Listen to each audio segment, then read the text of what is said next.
Bonsoir à tous. Comme d'hab, bienvenue dans ce nouveau space. Mendo, est-ce que tu peux nous présenter, s'il te plaît?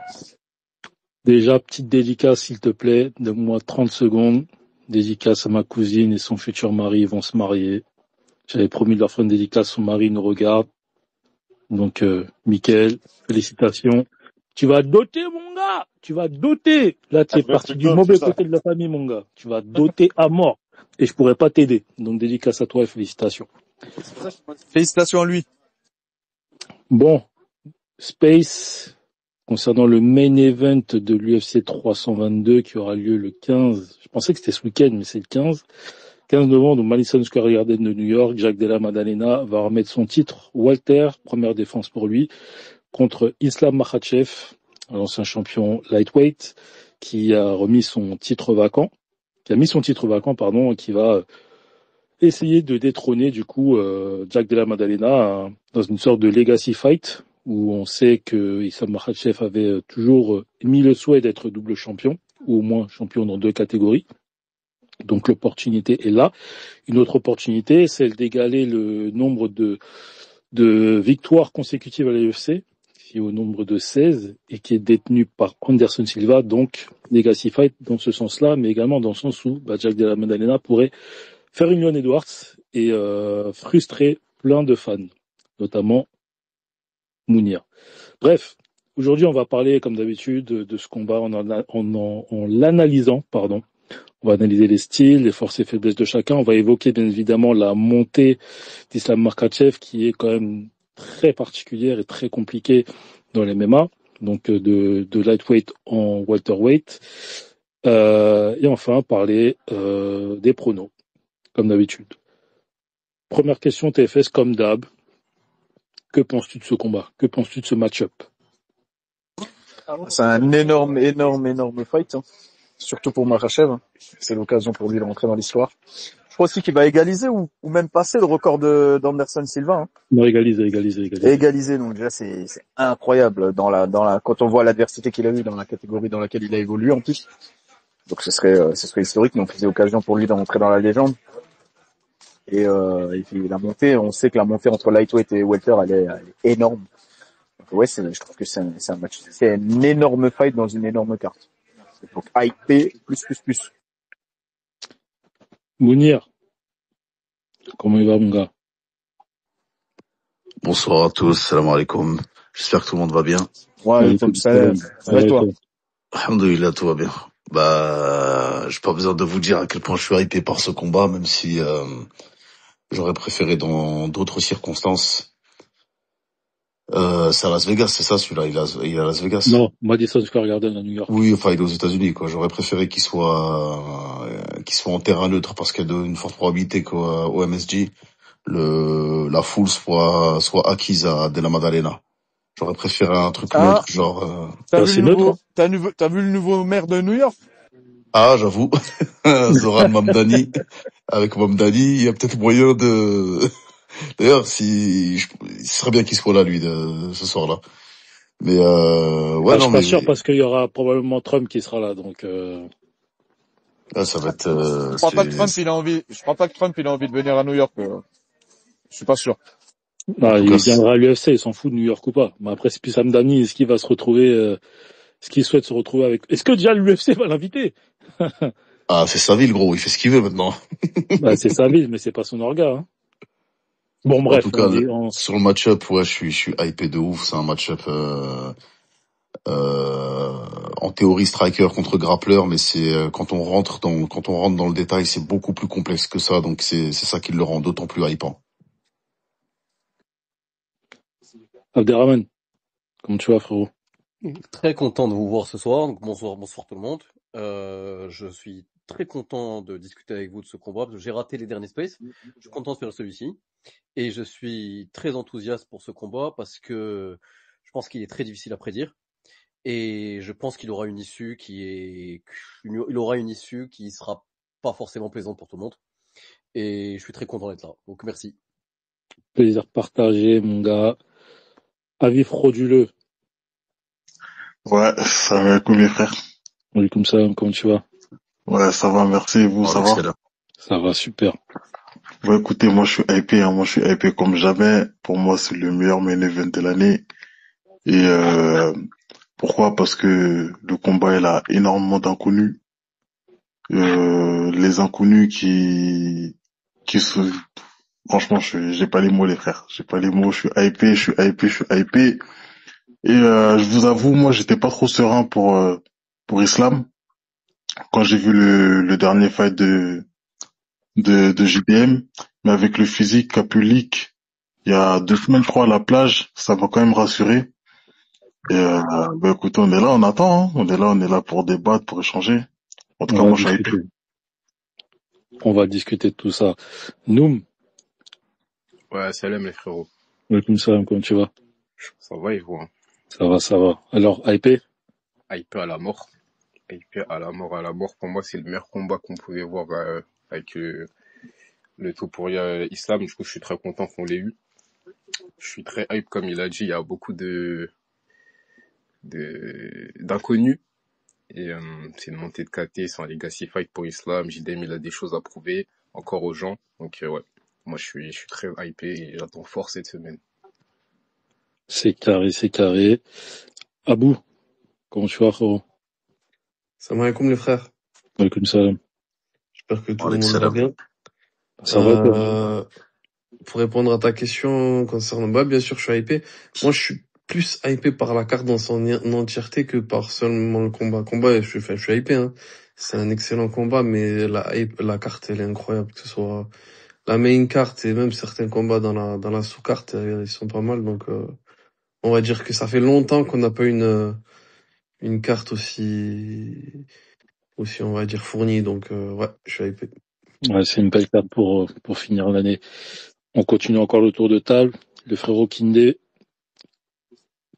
Comment tu vois, Kingdé? Est-ce que tu nous entends? Oui, je vous entends. Je vais très bien et vous. Ah, t'entends de loin, hein? Pardon? On t'entend de très très loin. Je vais bien et vous. Comment vous allez? Ça va, super. Oui, bon. Est-ce que tu as hypé par ce combat? Oui, je suis très hypé par Ah, il y a un bug, ça. il y a un bug avec le son. Là. Ah, Ouais, je disais que je suis Kingdé, très t'as un hypé petit par bug ce avec le combat. son. Là, Ça ça fait va un mieux? écho de zinzin. Là, ça va mieux? Non, du tout. Bon, je reviens, je me reconnecte. Ça marche. Tac, tac. Alors, je sais pas comment tu t'appelles. Il y a un loup. C'est No, je crois que c'est comme ça. No, tu nous entends? Ouais, ben, je sais pas pourquoi je me suis retrouvé intervenant. Ah, tu veux quitter? Ben, je sais pas s'il faut parler maintenant ou... Bah là, je voulais savoir si t'étais hypé par le combat. Après, bah, clairement épais. Islam, c'est quand même un des meilleurs combattants de ces dernières années, donc qui monte, c'est une dinguerie quand même. Donc ouais, épais. Hein. c'est clair. Et on va conclure ce tour de table. Donatello. Salut, salam alaikum les gars. Oui, comme ça. Ça va quoi? Salam. C'était quoi la question hype ou pareil pour ce combat? Si je te dis que non, qu'est-ce que tu veux me dire? Bah non, liberté d'expression, mon gars. Je sais que je suis dictateur, mais ici c'est TFS le dictateur. Bien sûr, hype. Quelqu'un qui n'est pas hype par ce combat-là, je comprends pas. C'est opposition de style, mine de rien, tu vois. C'est clair, plein d'interrogations. Ah oui, bah, c'est justement ces interrogations qui font que le combat hype. S'il y avait pas d'interrogation, le combat était pas hypant. C'est clair. Bon, TFS, est-ce que tu peux, on va rentrer directement dans le vif du sujet, est-ce que tu peux nous analyser le style des deux combattants? Force, faiblesse, grappling, cardio, physique, tout ce que tu veux. Yes. Alors, JDM, c'est un excellent boxeur, donc surtout un boxeur, hein. Gros volume, changement de rythme, qui sait boxer en gaucher, en droitier, qui est dur au mal, qui a un gros physique, un gros cardio, qui est bon dans les scrambles sur le grappling. Je trouve qu'il a un grappling un peu sous-estimé. Il est invaincu à l'UFC, hein. Beaucoup de finish aussi. Donc, et Makhachev, c'est aujourd'hui le combattant le plus complet pour moi de l'UFC, hein. Donc excellent gaucher, bonne boxe en contre, excellent grappleur, pour moi meilleur grappleur de l'UFC actuellement. Donc voilà, on a un excellent grappleur qui s'est striké contre le deuxième meilleur boxeur de l'UFC pour moi après Topuria. En gros. Est-ce que quelqu'un veut développer l'analyse? Levez la main, les gars.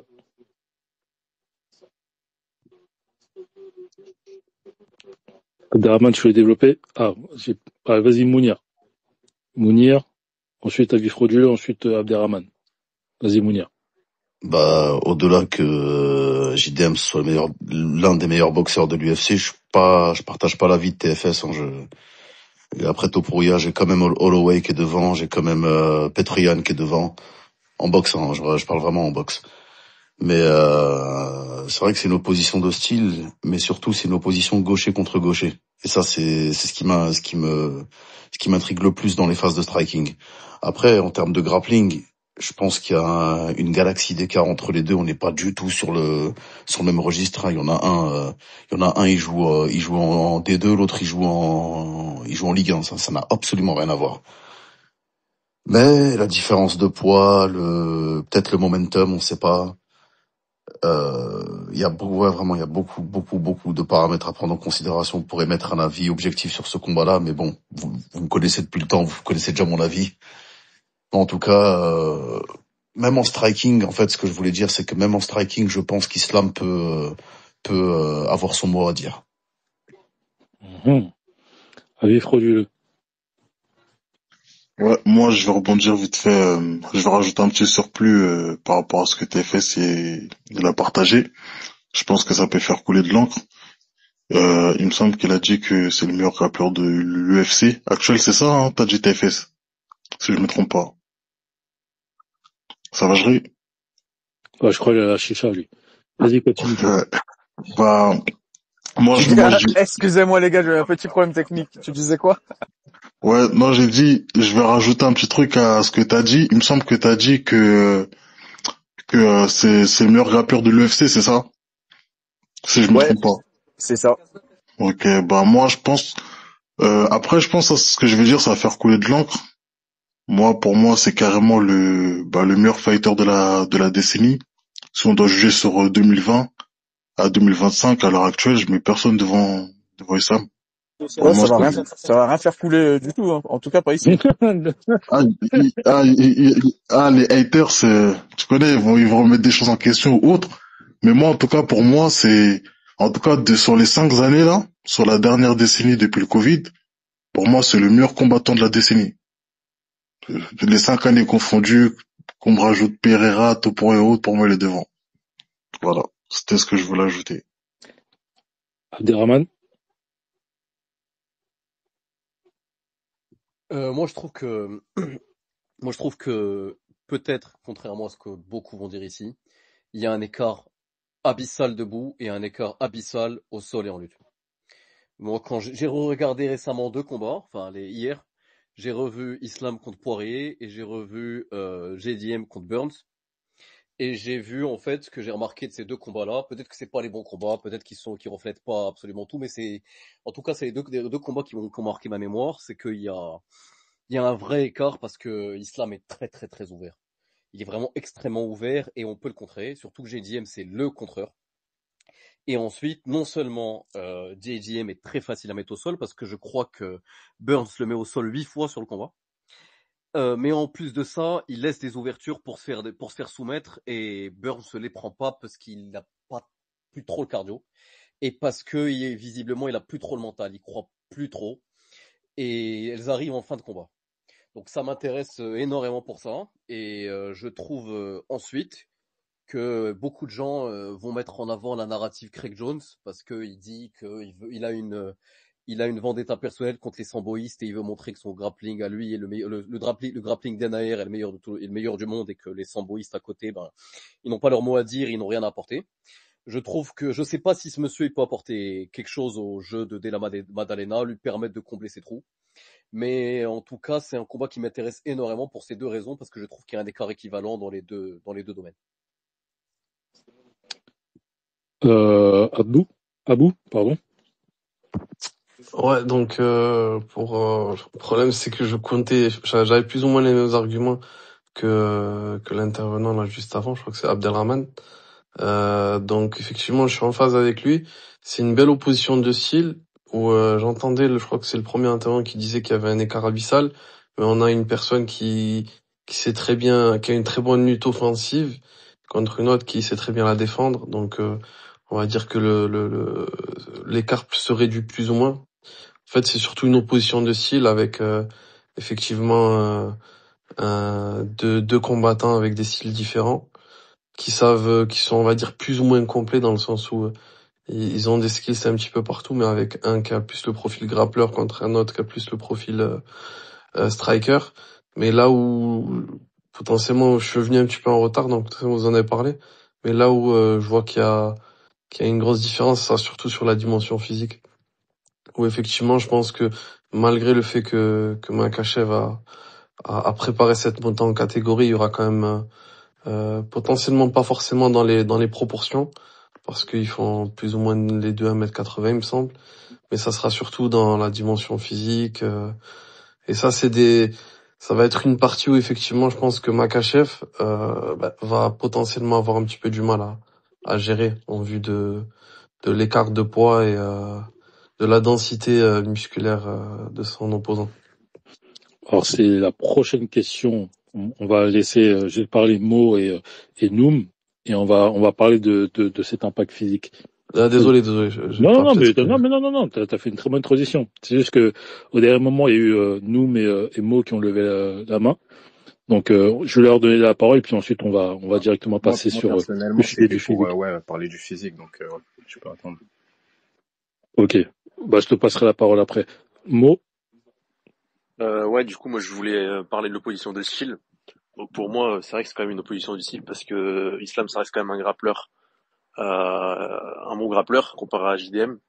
Mais moi, je voudrais apporter une précision, c'est que l'apport de Craig Jones, il est quand même discutable parce que Craig Jones, il avait perdu contre Sean Brady en grappling.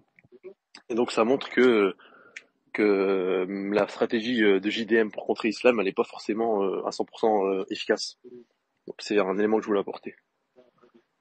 Par rapport justement à cette opposition de style et que le fait que le striker puisse défendre la lutte, etc., c'est pas à 100% avéré. Voilà.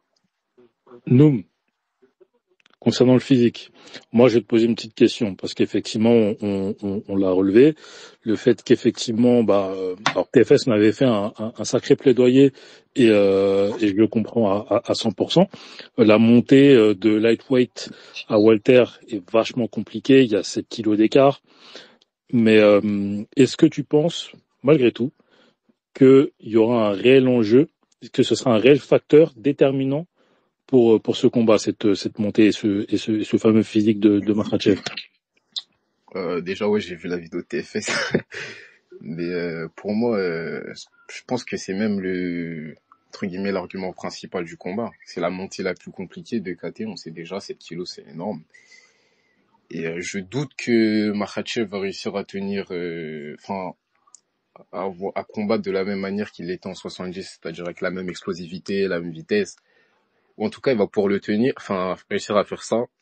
Mais est-ce qu'il va réussir à le faire durant 5 rounds? Est-ce qu'il va réussir à tenir physiquement? Je sais pas. Je doute, parce que du coup, c'est le premier vrai 77 qu'il affronte. Ce premier 77, JDM, il a toujours été en 77 dans sa carrière.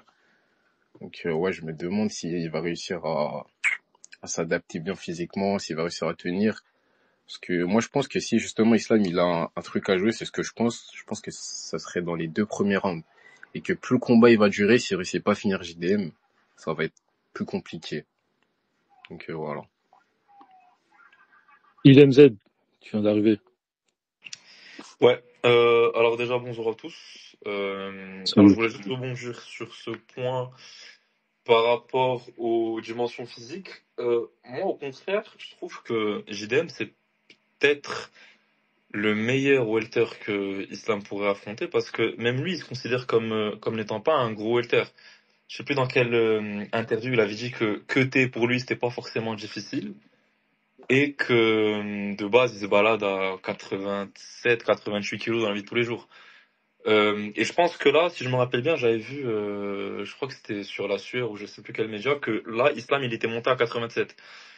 Donc après, je pense que, mis à part le fait que, voilà, le poids en soi, ça veut pas dire grand-chose, il y a aussi la force, il y a aussi le fait dans la cage, d'être habitué à être contre des gros gabarits comme ça, donc ça va jouer.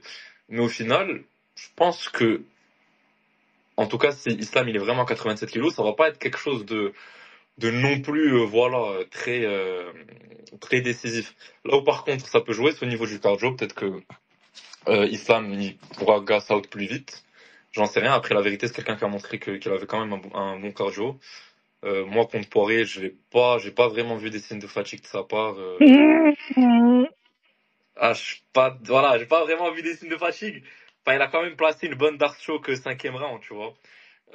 Par contre, juste par rapport à ce qui a été dit avant, moi, au contraire, je pense que Islam, s'il tente le tout pour le tout dans les 2 premiers rounds et qu'il n'arrive pas à finir JDM, ouais, il risque de gas out. Tu vois. Moi, au contraire, je pense que le mieux, ça serait c'est le genre de combat où je verrais Islam pourrir le combat, quoi. Mais sinon, le finir directement, je sais pas, parce que JDM, on sait qu'il est quand même assez résistant. Je trouve que c'est un mec qui a une volonté de fou quand il est dans la cage. Il avait combattu un Dagestanais, j'ai oublié le nom, mais il était pris dans une dark choke. Emed. Ouais, exactement. Ramazan Emeyev. Ouais. 90% du monde aurait tapé, je pense, sur celle-là. Enfin, il s'en est quand même bien sorti. Il a réussi à libérer un bras dans les dernières secondes et après, il l'a fini je crois qu'il avait mis un coup dans le foie, il l'a fini ensuite en ground and pound. Voilà, donc pour moi, ça reste quand même quelqu'un en plus, il a de bons scrambles JDM. Donc, ouais, ça va être compliqué pour Islam. Franchement, je pense que ça risque d'être son combat le plus dur. Sinon, par rapport à ce qui a été dit pour Craig Jones, je pense quand même que ça reste quelqu'un qui a une bonne expertise. On l'a vu, Volk, dans le premier combat contre Islam, il faisait quand même du bon boulot, donc je pense qu'on a dû voir un peu la patte Craig Jones là-dedans. Je trouve que JDM, déjà, il a de bons scrambles, donc s'il peut encore apporter une meilleure défense de takedown, il a des coups à jouer. Pour moi, je pense que c'est du 65-35. Attends, tu mélanges tout un peu, là.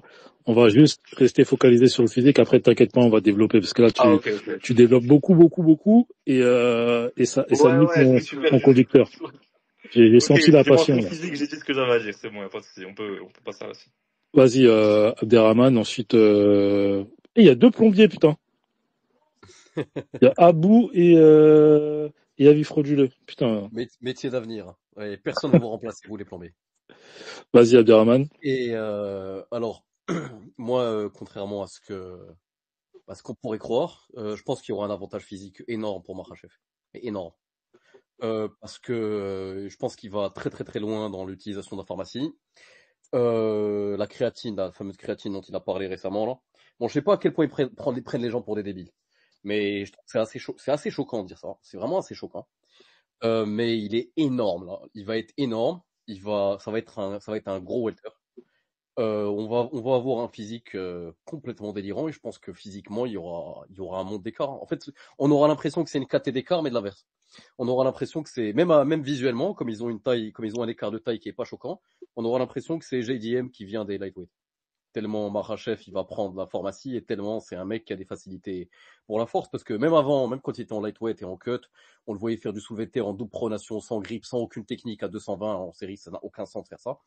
En rigolant en plus. Donc oui, c'est pas un mec qui est né dans le cardio. Donc le cardio va être un problème.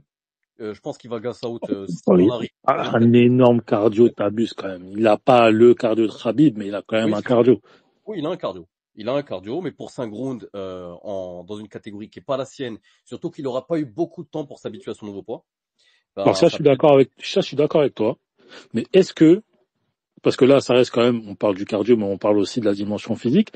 Est-ce que tu penses pas qu'effectivement cette montée, vu qu'il va moins cutter, bon, on sait qu'il a eu des difficultés pour en fait lui, effectivement le fait de pas trop cutter, c'est pas forcément un problème. Le problème, c'est la dimension physique le jour du combat, où en fait lui, il avait dit qu'il souhaiterait faire au moins 86-87 kilos le jour du combat. parce qu'il sait très bien que Jack Della Maddalena, le jour du combat, il fera ces poids-là. Mais est-ce que ça va réellement, selon toi, impacter son cardio, ce physique-là? Oui, oui, c'est sûr. Oui, c'est sûr. Après, il y a des trucs pour le cardio qui prennent. Donc, comme je suis pas dans le secret des dieux, que j'ai pas le protocole complet, je peux pas être sûr. Je peux pas être sûr. Mais ce que je sais, c'est que quand on prend autant de muscles aussi rapidement grâce à un avantage pharmaceutique, il faut du temps pour s'habituer à son nouveau poids. Il faut que le cœur s'habitue à son nouveau poids. C'est très difficile pour le cœur de supporter autant de poids, une prise de poids qui va être telle. Surtout quand c'est du muscle, parce que les muscles, ils ont une demande énergétique qui est énorme. Énorme, même beaucoup plus grande que le gras. Donc ça va être très dur pour lui d'avoir un cardio gros, surtout s'il fait ce poids-là, 87 kilos alors qu'il était habitué à 7 de moins. C'est énorme, 7 kilos. 7 kilos de masse sèche, c'est énormissime. Les gens se rendent pas compte. Et c'est obligatoire que ça ait un impact négatif sur le cardio, surtout que c'est une prise de poids qui est soudaine, qui est nette, qui est rapide. S'il avait mis un an, si c'était son troisième combat dans cette catégorie, et qu'il avait fait les 3 rounds d'avant, qu'il s'était habitué, qu'il s'est dit, ah, ok, même un 3 rounds, j'ai eu du mal. Là, je me serais dit, non, il va s'habituer, il va faire du protocole spécial pour le cardio, il aura le temps d'entraîner son cardio. Là, oui. Mais là, c'est brutal. Son premier combat dans la catégorie, c'est un 5 rounds. Ça va être très compliqué niveau cardio pour lui. Par contre, il va avoir une telle facilité à bouger JDM comme son fils, vu l'écart de physique qu'il aura, que peut-être que le cardio sera pas problématique. Voilà, donc soit c'est pas un problème du tout, soit c'est un problème qui est prohibitif et qui lui coûte le combat. Soit ça compte pas du tout, soit ça lui coûte le combat. Il n'y a pas de in-between, c'est radical. Voilà, Avis frauduleux et ensuite Abou. Ouais, moi j'avais une petite question, c'était pour Z4, Z41D. Il avait dit pour Islam, faut qu'il pourrisse le combat. Je voulais savoir c'est quoi pour le combat par rapport à ce fight. Genre quel game plan en gros il doit appliquer pour pourrir le combat face à JDM. Parce que moi, on va juste rester sur la dimension physique pour le moment et t'inquiète pas, vraiment ces questions-là, tu vas pouvoir la poser juste après. Vas-y, Abou. Et ensuite, Mounir. Concernant la partie dimension physique, j'en ai un petit peu parlé juste avant. Mais moi, je pense qu'effectivement, je sais plus qui c'est qui l'avait dit, on n'est pas sur le plus gros light welter, parce que pour moi, c'est la catégorie des Avengers. Il y a des animaux, je sais pas comment ils arrivent à faire 77 kilos, je pense. Par exemple, Yann Gary, c'est des gens, ils ont des mensurations énormes, font plus d'1m90. Et ils arrivent dans la cage et... Bon, bref. Mais c'est pas le plus grand en termes de mensuration, mais je pense qu'en termes de dimension physique, c'est pas trop mal. Et après, effectivement, on parle d'un combattant qui va faire son premier combat en welter. Donc ça veut dire qu'il n'a pas non plus eu le temps de faire sa montée. Est-ce que tu penses qu'il aurait dû prendre plus de temps?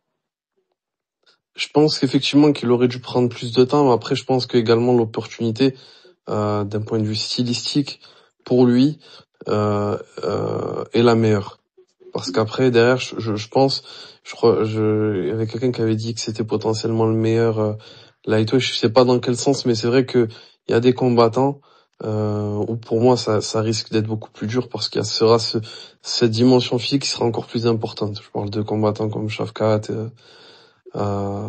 et d'autres. Mais oui, je pense qu'effectivement il aurait dû prendre plus de temps. Surtout là, on parle comme l'a dit TFS dans une vidéo, je me souviens, il avait dit que c'était potentiellement la montée la plus dure. Effectivement, c'est 7 kilos. Et là, on n'est pas chez les lourds où c'est 7 kilos, c'est vraiment 7 kilos de muscle qu'il faut prendre parce que tu pourras pas prendre 7 cm de mensuration. Donc, Abou, t'as coupé, je crois. Ouais, tu m'entends? Ouais, tu m'entends? Ouais. Moi, je t'entends en tout cas. Ça, on t'entend, je pense. Je sais pas si tu m'entends. Je sais pas si c'est le problème. Le problème vient de moi, peut-être, je sais pas. Je sais pas, moi je t'entends normalement en tout cas. On m'entend ou pas? Là, ouais. Ouais, moi je t'entends, moi. TFS, tu m'entends? Ouais, je t'entends. Ah. Abou, tu m'entends? Moi je t'entends. Ah, je pensais que ça avait coupé. Mounir, tu nous entends ou pas? Oui, oui, je vous entends. Ok. Vas-y, t'as la parole. Bah, pour revenir sur la dimension physique entre De La Maddalena et Islam, on n'a pas affaire au plus gros des welterweight en la personne de JDM. Par contre, on a affaire au plus gros des lightweight actuels en la personne d'Islam. Il fait des cuttings qui lui bouffent son énergie et il arrive, comme il l'a dit, je pense qu'il dit vrai, il arrive entre 60 et 70% dans la cage à 70 kilos.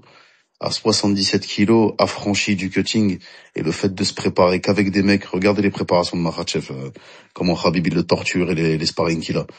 Il a des sparring qui font entre 90 et 120 kilos en termes de poids, alors que quand il se prépare en lightweight, c'était pas ce poids-là. Donc je pense que en termes de force, c'est pour ça qu'il a pris en force, il a pris en volume, il a pris en musculature et ça se voit qu'il est un peu plus volumineux qu'habituellement. L'histoire de la créatine, pour le coup, moi j'y crois pas vraiment, je pense qu'il nous prend pour des cons. C'est juste que voilà, tu dois prendre 7 kilos. Évidemment, tu prendras pas 7 kilos de muscle, c'est une évidence, mais le fait de faire tes sparring avec des gens bien plus lourds que toi et que en termes de préhension, ce que j'ai regardé tous les combats de JDM de A jusqu'à Z, et ce que Burns lui fait, je pense qu'Islam peut lui faire en pire, voire le finaliser. On n'en est pas encore là, mais pour la dimension physique, je suis pas plus inquiet que ça. Je pense que là où j'ai une pointe d'interrogation et de doute, c'est sur le cardio d'Islam sur le long terme. Parce que quand tu as l'habitude de te mouvoir à un certain poids et que après tu augmentes ce poids-là, le fait que tu ne sois pas aussi explosif qu'habituellement, comme disait TFS, pour moi c'est pas un problème, parce que JDM c'est pas un monstre d'explosivité, en tout cas en ce qui concerne l'appréhension. Et j'ai entendu dire qu'Islam était ouvert en striking tout à l'heure. Je sais pas qui a dit ça, mais c'est totalement faux. Islam depuis qu'il s'est fait éteindre par Martins, il a réglé son striking de sorte à être responsable défensivement. Et je crois qu'il a un record il a maintenu longtemps un record de coups encaissés encaissés, je veux dire par adversaire qu'il a. Tout ça pour dire qu'Islam en striking, je pense qu'il va se préparer qu'il est préparé pour JDM, et que là où il y aura la réponse, ce sera sur le grappling et sur l'appréhension. La seule inconnue que j'ai concernant Islam, c'est sur le cardio. Est-ce qu'il va tenir? Est-ce qu'il va réussir est-ce qu'il vise le finish? Déjà, je pense qu'il vise le finish, mais dans le cas où ça va dans les rounds 3, 4, 5, est-ce qu'il aura la caisse pour transporter les 7 kilos de muscles supplémentaires? Est-ce que TFS, t'as un truc à rajouter sur le cardio et le physique, la dimension physique?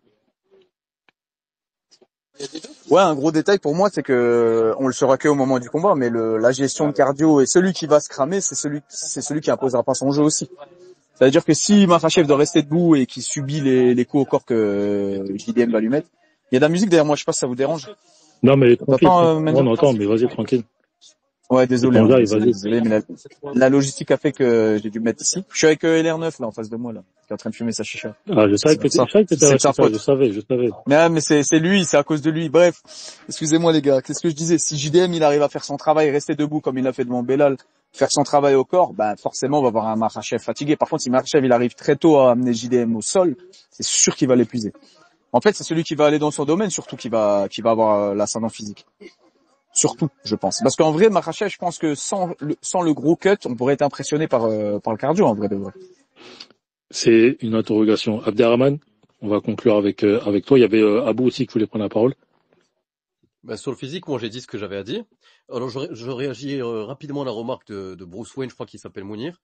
Alors oui, évidemment son striking a énormément progressé, il est largement meilleur qu'avant, mais contre les excellents strikers auxquels il a fait face ensuite, on voit qu'il y a des phases, notamment où quand les deux frappent en même temps, sur des contres il est un peu ouvert.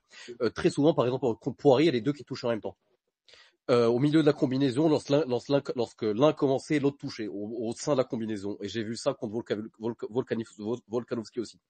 Donc je l'ai vu un peu trop ouvert, surtout quand il fait face à un contreur. Donc je pense qu'il est très ouvert au contre et que c'est l'arme fatale, c'est la meilleure arme de JDM. Voilà, sur le physique, j'ai tout dit. Abou? Moi, déjà, ouais, rapidement, par rapport à ces sortes de striking, moi, je suis plutôt en phase avec Abderrahman. Moi, déjà, c'est pas un style à la Khabib ou à la Shimaev avec, qui impose des luttes en chaîne ou, non, c'est une personne qui a confiance en son striking, donc plus il strike, plus il va prendre des coups, c'est logique. Mais c'est vrai qu'effectivement, je l'ai vu prendre pas mal de coups, que ce soit contre Poirier ou même il me semble, c'était le premier combat de Volkanovski. Je l'ai vu quand même prendre pas mal de coups en striking. Donc, pour moi, ouais, effectivement, il est ouvert, mais c'est normal parce que, bah, justement, il strike plus que ses compères.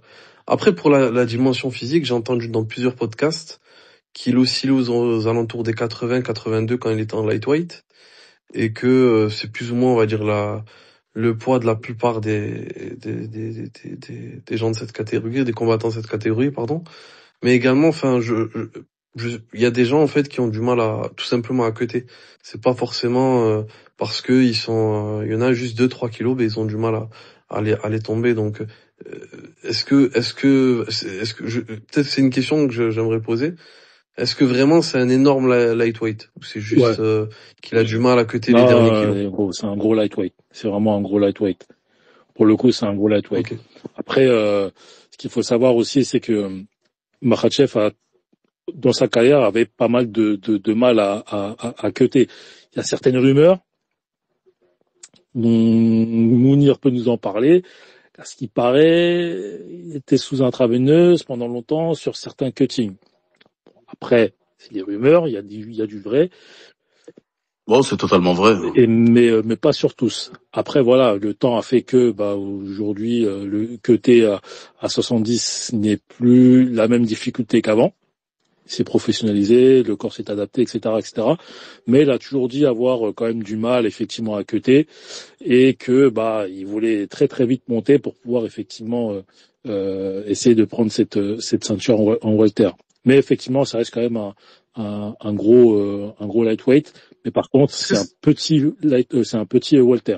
Mais vraiment, comparé aux animaux. Est-ce que c'est un plus gros lightweight que par exemple que Benoît Saint-Denis dans la même catégorie? Largement. Ah, je pense, ouais. J'irais pas jusqu'à dire largement, mais oui, quand même. Oui, quand même. Ok. Ah, mon gars, Okay. il suffit de regarder, comme Mounir l'a dit, il faut regarder ses entraînements. Frère, tu vois, non, mec. Non, c'est une machine. C'est une machine. Physiquement, c'est vraiment une machine et, je me souviens d'avoir vu son dos en prenant une choke. Je fais, ah ouais, mais non, mais frère, mais, gros, c'est un dos rempli de manioc. C'est pas possible, ça. Mendo, j'ai une petite question avant de passer à la question suivante. Vas-y. Je voulais parler à Z41D. Ah, non, c'est notre question, rien à voir, c'est rien à voir. Vas-y. C'est notre question. Vous trouvez ça futé de leur part, de la team Khabib d'avoir mis Ousmane Nurmagomedov comme sparring principal pour préparer GDM?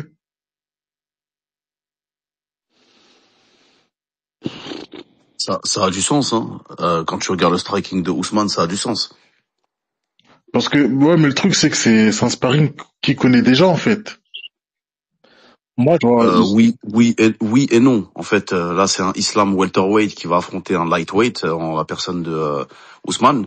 Et je pense que le fait de le préparer avec Ousmane, c'est surtout pour tester ses réflexes, voir les réflexes, sa vitesse de réaction et bien sûr contrer derrière. Parce que Ousmane, il s'est boxé en gaucher, il s'est boxé en droitier. Ça veut dire qu'il peut imiter JDM en plus rapide que JDM. Donc ça a du sens de mettre Ousmane en sparring, mais uniquement en sparring striking. Parce que quand tu regardes ses entraînements en grappling et en lutte Islam, habituellement il tourne avec des mecs de 80-90 kilos. Là il tourne avec des mecs de 100 et quelques kilos. Donc c'est plus des mecs comme Fares, quoi. C'est pas des petits, quoi. C'est des gros physiques.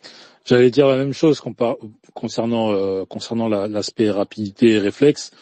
Après, je pense qu'il a certes Ousmane en tant que sparring partner principal, mais c'est pas en utilisant les habilités de Ousmane qui va vraiment utiliser pour préparer son combat. Je pense qu'il a des sparring un petit peu plus typés boxe, parce que Jack Della est quand même un sacré bon boxeur et potentiellement le meilleur boxeur dans la catégorie welter, en tout cas top 2 facile. Et je pense que il va utiliser les armes d'un autre sparring partner, parce qu'effectivement, je pense que l'utilisation d'Ousmane, c'est plus pour l'accès effectivement striking plus complet et aussi pour tester sa rapidité, comme disait Mounir. Mais je pense qu'il doit avoir un autre sparring partner plus axé boxe pour pouvoir justement l'aider à préparer Jack Della. Et plus axé puissance de frappe, parce que au-delà Aussi, ouais. d'avoir des réflexes et pouvoir encaisser les coups d'un 77. Aussi. Du coup, à vif Roduet, je voulais poser une question concernant le fait que Lil MZ disait qu'il fallait que Issa Makhachev pourrisse le combat. Ouais, ouais, exactement. Mais par rapport à ça, je préfère seulement qu'on attend quand on va arriver au game plan. C'est Non, mieux. mais ça va en faire partie. Vous voulez mais que je t'inquiète. réponde ou... Vas-y, réponds.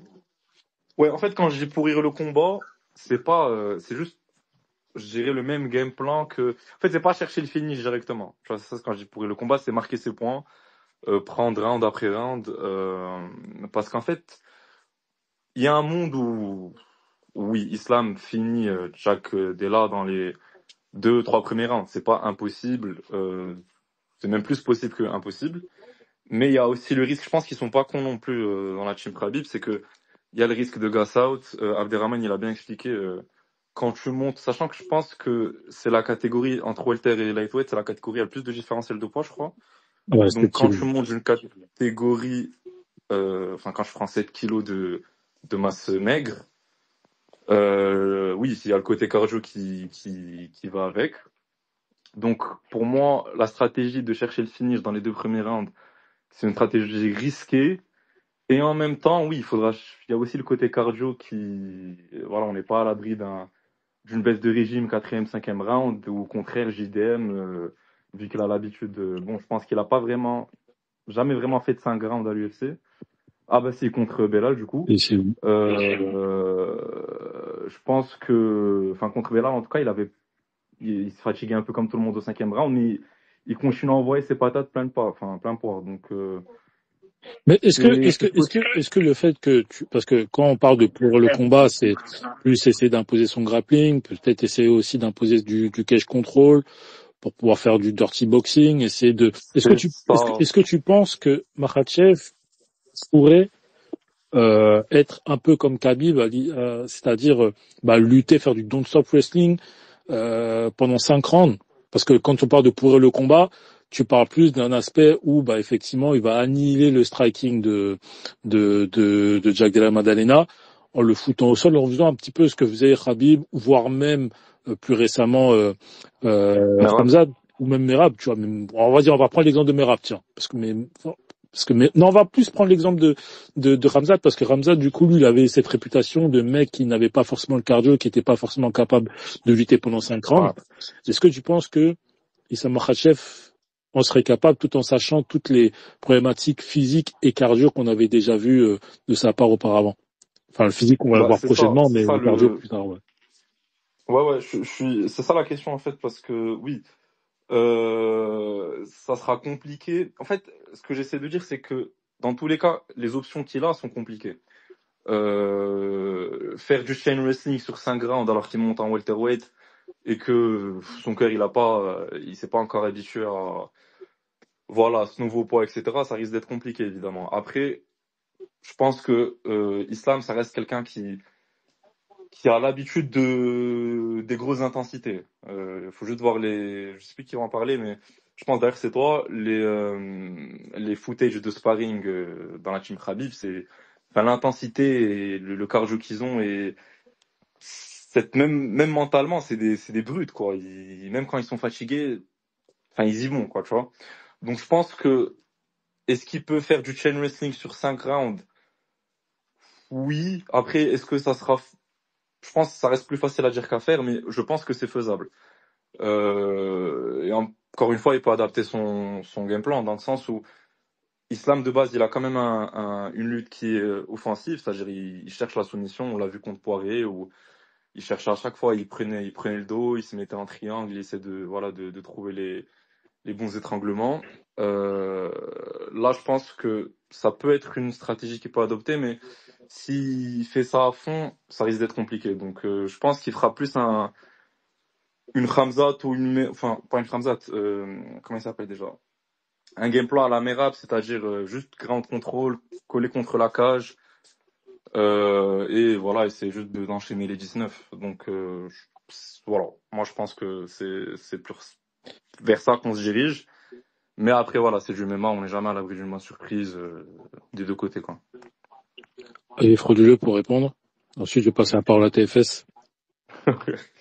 Ouais, moi, par rapport au game plan, moi, ce que je vois, en tout cas, ce que je pense qui est le mieux pour Islam par rapport à ce fight, c'est, déjà, éviter les dogfights, éviter les combats de chiens. Pour moi, s'il se lance dans un dogfight, il perd.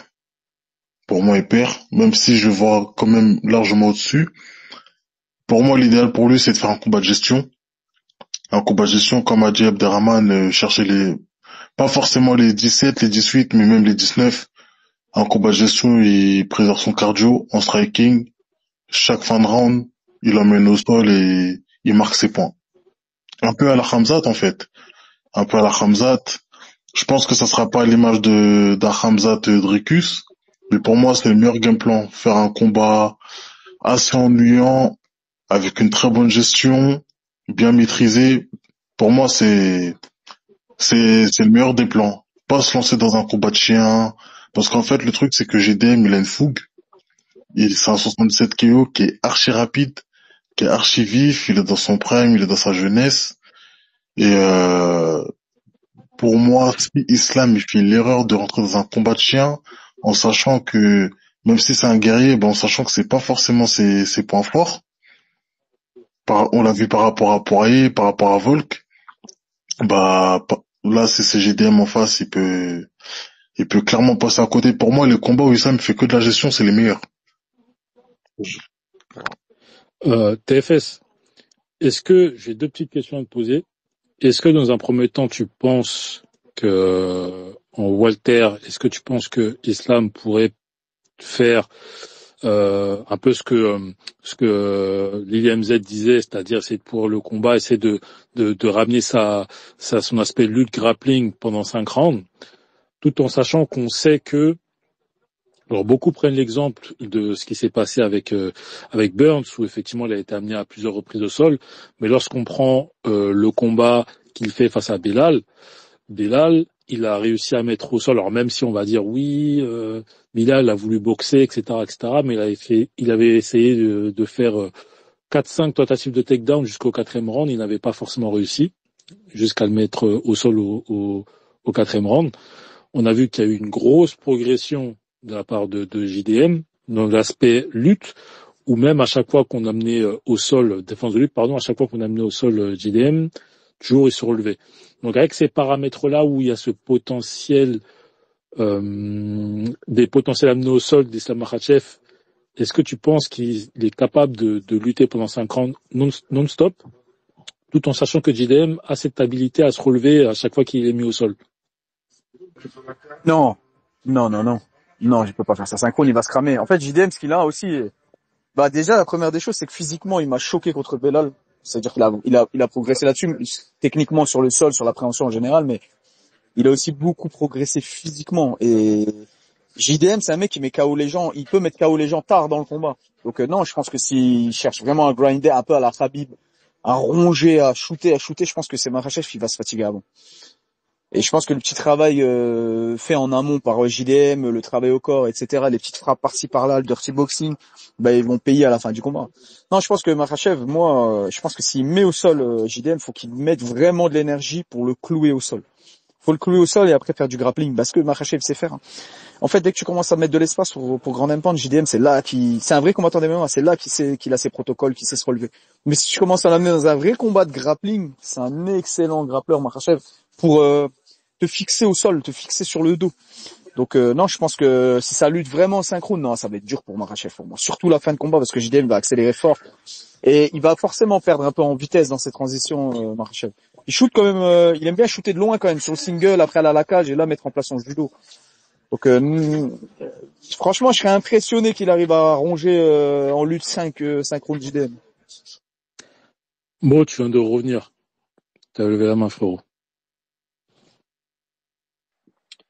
Ouais, du coup, moi, je voulais parler du fait que Islam doive juste faire de la lutte. Pour moi, c'est impossible. Parce que même en lightweight, Islam, c'est pas un combattant qui était comme Khabib ou même Khamzat, à que grinder. Islam, c'est un mec qui fait vraiment du MMA, même en son début de carrière. Et donc, pour moi, c'est impossible qu'il fasse que ça. Et donc, selon moi, ce qu'il doit faire, c'est essayer d'amener JDM au sol et essayer de le finir assez vite. Parce que rester debout, c'est une mauvaise idée. Et la lutte, je pense pas qu'il aura le bagage technique et le cardio pour pouvoir lutter sur du long terme comme Khabib avait pu le faire autrefois.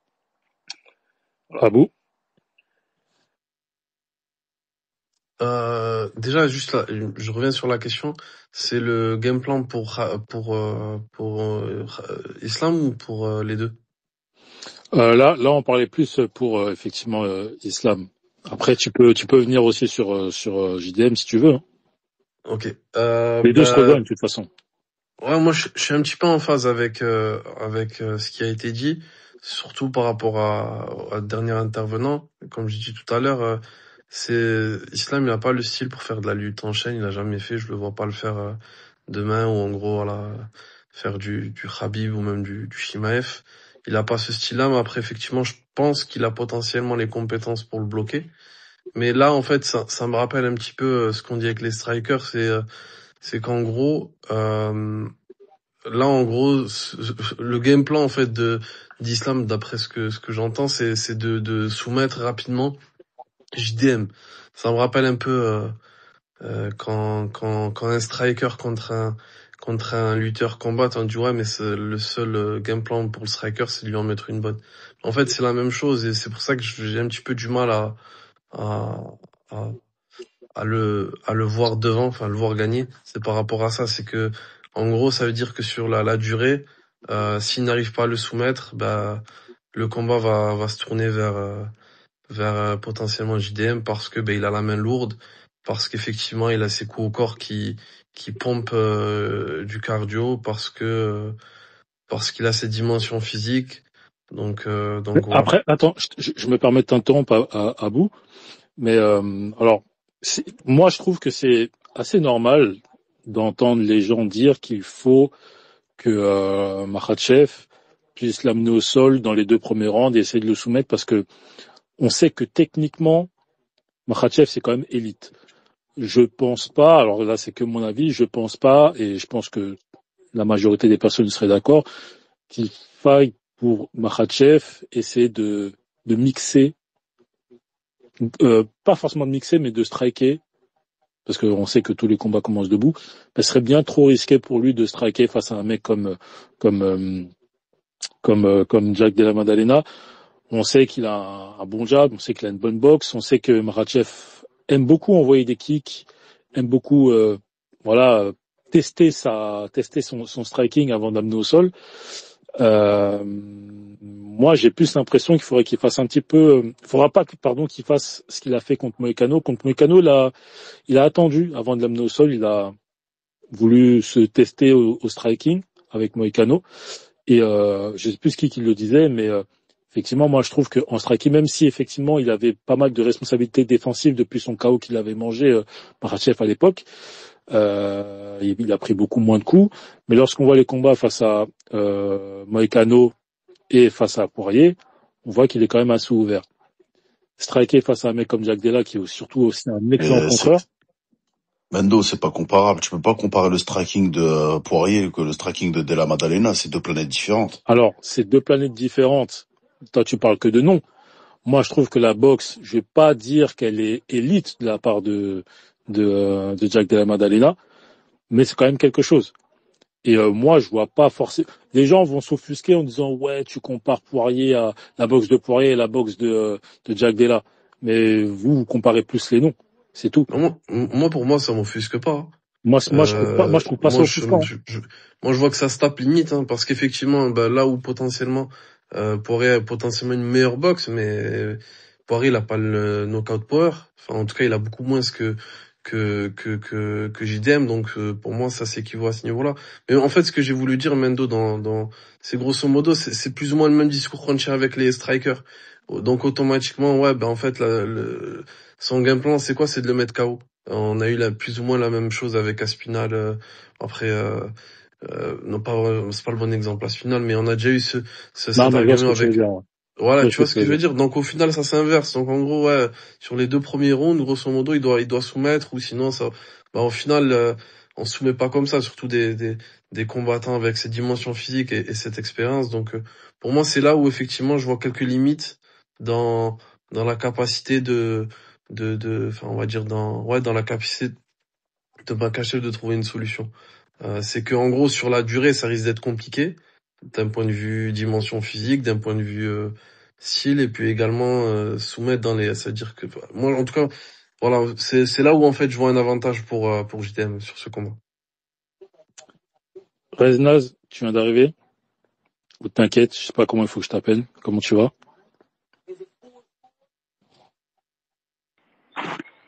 Ouais, salut les gars, ça va? Vous m'entendez bien ou On pas? t'entend bien, comment tu vas? Oui, on t'entend bien. Ça va et toi? Ça va super. Wesh, là, t'es au bord de la mer ou quoi? Ouais, j'habite au bord de la mer, mais c'est pas ça le son. Je pense que je dois mettre mes écouteurs pour pas qu'il y ait de son bizarre, parce que c'est vrai que Non. quand j'ai pas mes Non, écouteurs. on entend les oiseaux et tout, on dirait que t'es bien.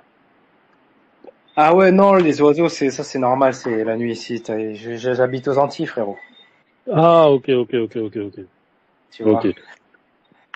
Donc en fait, moi ce que je voulais dire, c'est que bon, déjà les combats adverses, c'est-à-dire les combats style adverse, donc toi tu viens de l'anglaise, lui il vient du JB, ou toi tu viens de la gréco et lui il vient du taekwondo. C'est toujours des combats à la fois compliqués et à la fois un peu hasardeux entre grands guillemets. Et moi j'ai toujours dit, parce que moi je viens de l'anglaise, c'est mon dernier sport, c'est l'anglaise, que j'aimais pas trop le MMA dans l'absolu, même si je regarde beaucoup, parce que les gants ils sont petits et que ta garde elle sert à rien, puisque les gants sont petits. Tous les coups passent en fait, et donc du coup il y a l'effet moulinet sur plein de combats. Là je sais pas, il y a un frère qui a appelé ça combat de coq ou je sais pas quoi. Et c'est vrai qu'il y a ce truc là, parce que ta garde tout l'art d'avoir la garde et de comment la mettre et de quand en sortir, etc. Ça ne vaut rien parce que les gants sont tout petits. Parce que c'est des gants, c'est fait pour la lutte, c'est un sport qui avantage. Mais d'un autre côté, les boxeurs sont avantagés parce que Khabib l'a dit il y a pas longtemps, parce qu'ils les remettent debout à chaque fois en fin de ronde. Donc ça veut dire que t'es repêché quand t'es dominé au sol par le gong, et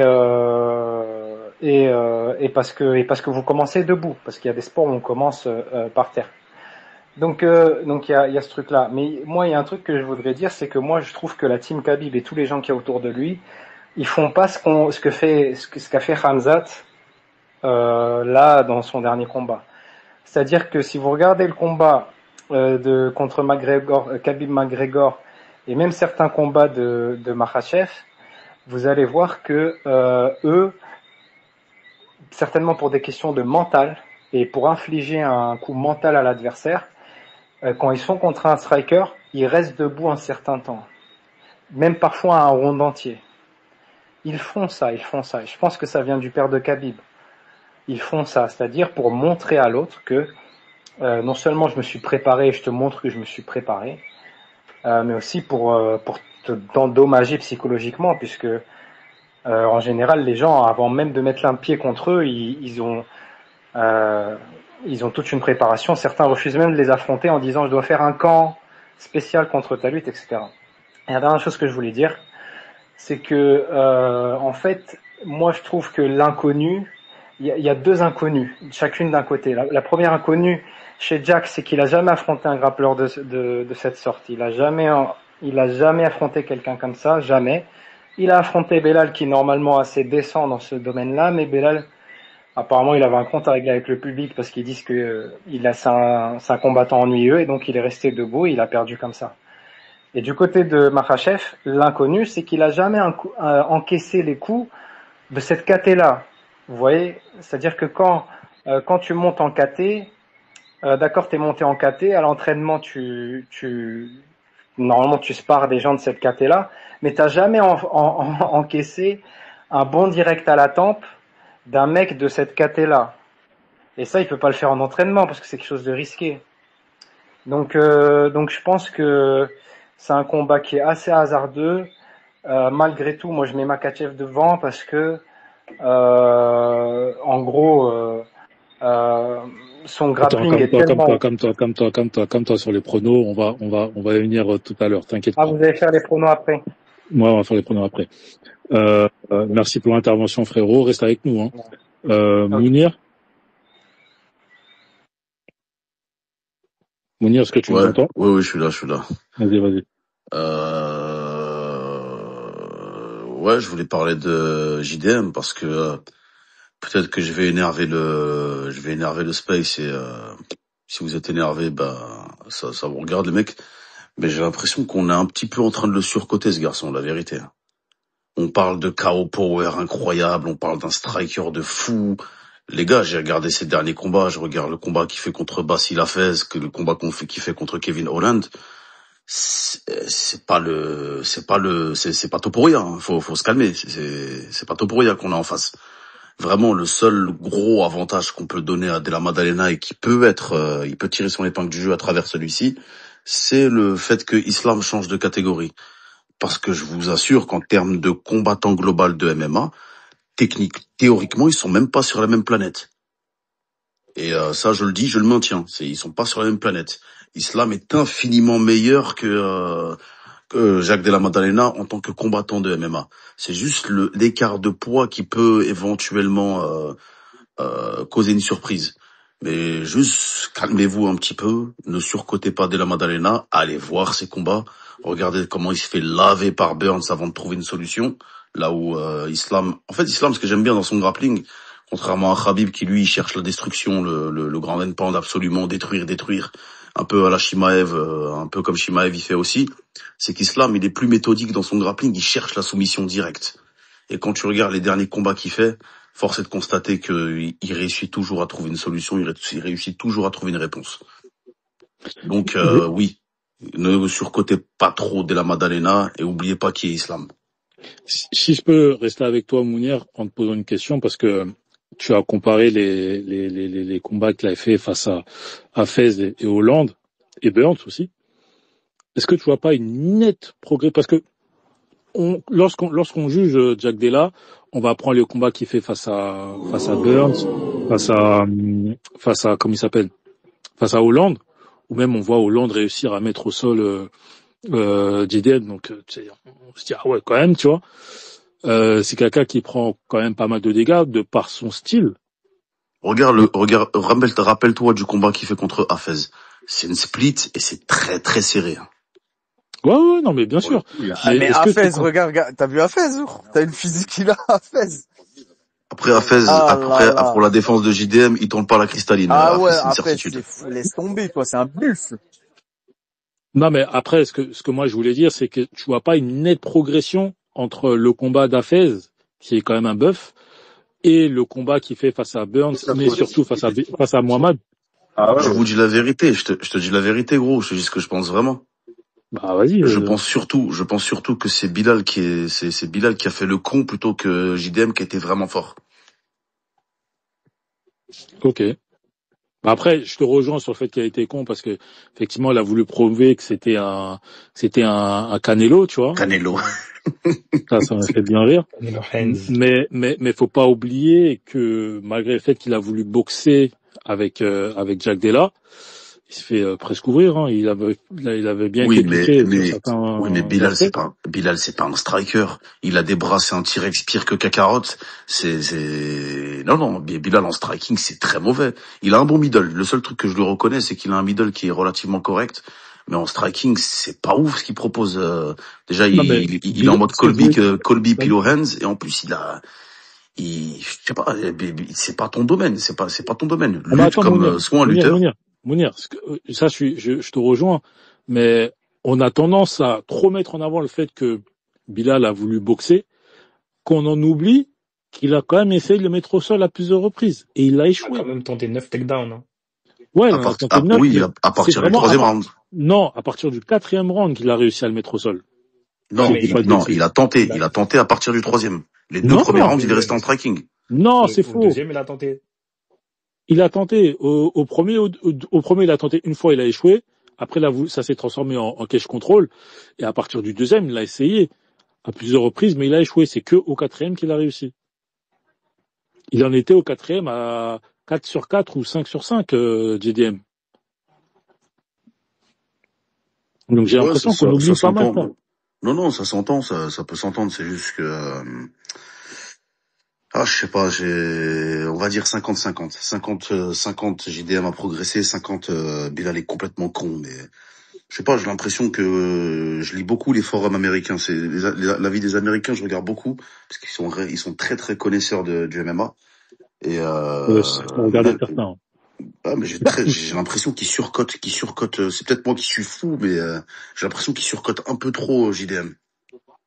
Alors moi je vais revenir sur un truc en donnant la parole à alors je sais plus qui avait levé la main, je crois que c'était Z41D. C'est Abderrahman. Ah, c'est Abderrahman, ok. C'était Abderrahman avant moi. Ok.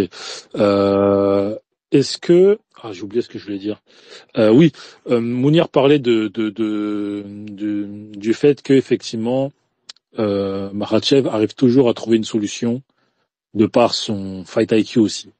Est-ce que ça c'est pas un vrai avantage pour Makhachev, cette différence d'XP entre les deux? Parce qu'on parle beaucoup du physique, du style, etc. Mais moi je trouve que le fight IQ et l'expérience d'Islam Makhachev peut avoir un réel impact dans ce combat au-delà du physique et du cardio. Abderrahman, est-ce que t'es là? Pardon? Ouais, t'as entendu? Je suis parfaitement d'accord avec Mounir. Moi, je trouve qu'il est légèrement surestimé, mais pas dans tous les aspects de son jeu.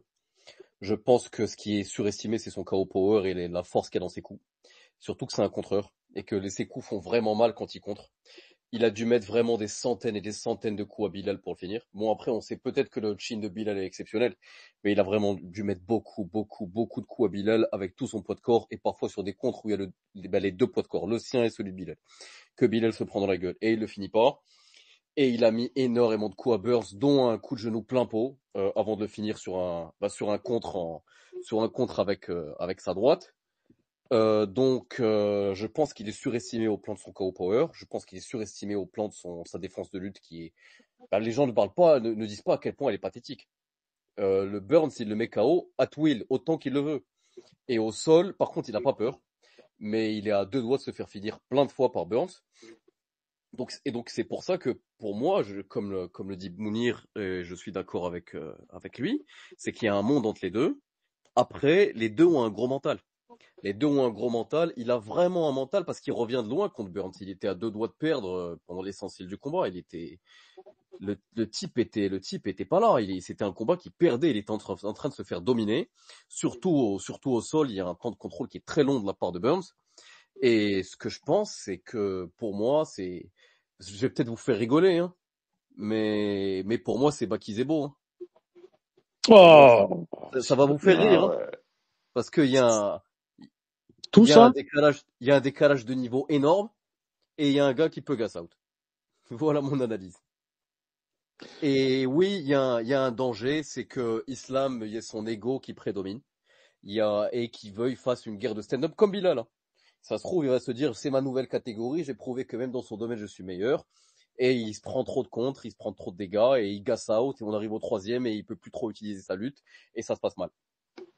Et voilà concernant ma question que tu as totalement esquivée, au niveau de l'expérience, que tu penses pas que au-delà du physique, au-delà du cardio, au-delà du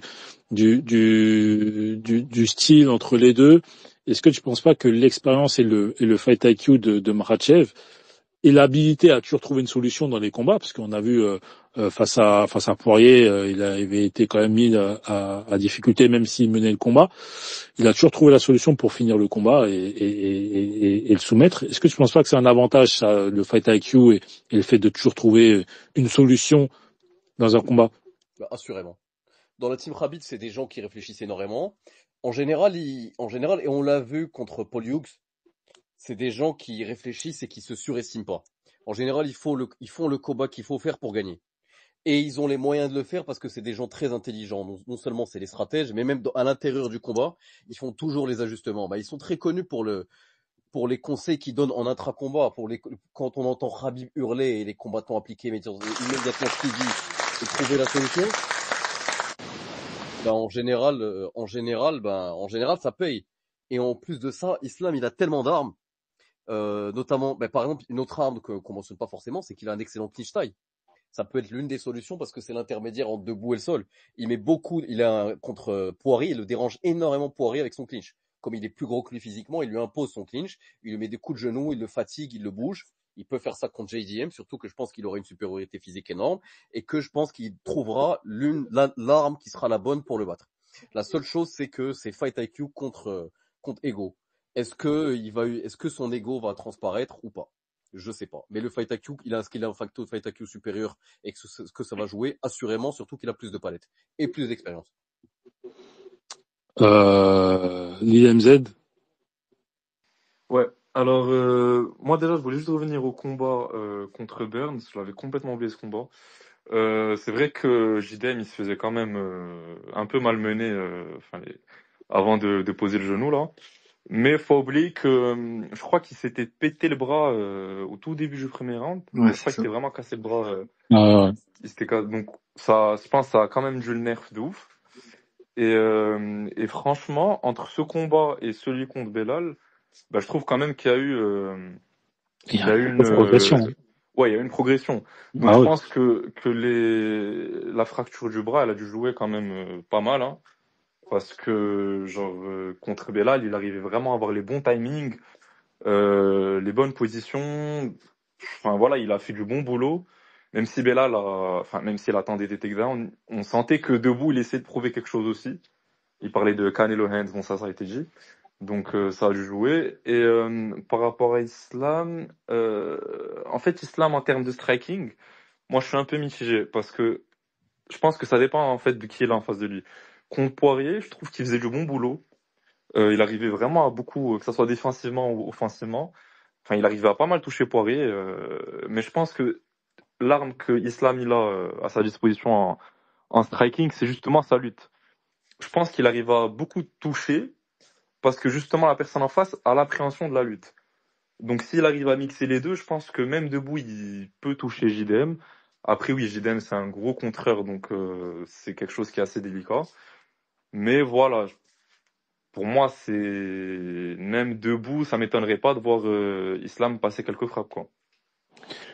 Après, moi je suis Voilà. d'accord avec ce que tu dis parce que alors moi je disais juste avant pour essayer d'avoir une petite balance dans l'analyse en disant que peut-être que c'était risqué pour Makhachev de striker, en tout cas que c'était pas forcément l'idée première qu'il aurait, mais on a tendance à oublier que c'est quand même un mec qui a un assez bon striking, hein.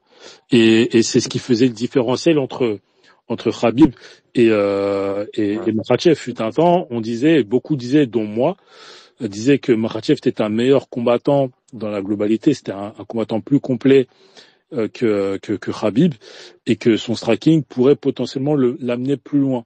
Et à l'époque, ce qu'on disait aussi, c'est qu'on avait peur que il en joue beaucoup, qu'il se prenne pour ce qu'il n'est pas entre guillemets, et qu'il oublie l'essentiel, le phaser plane, tu vois.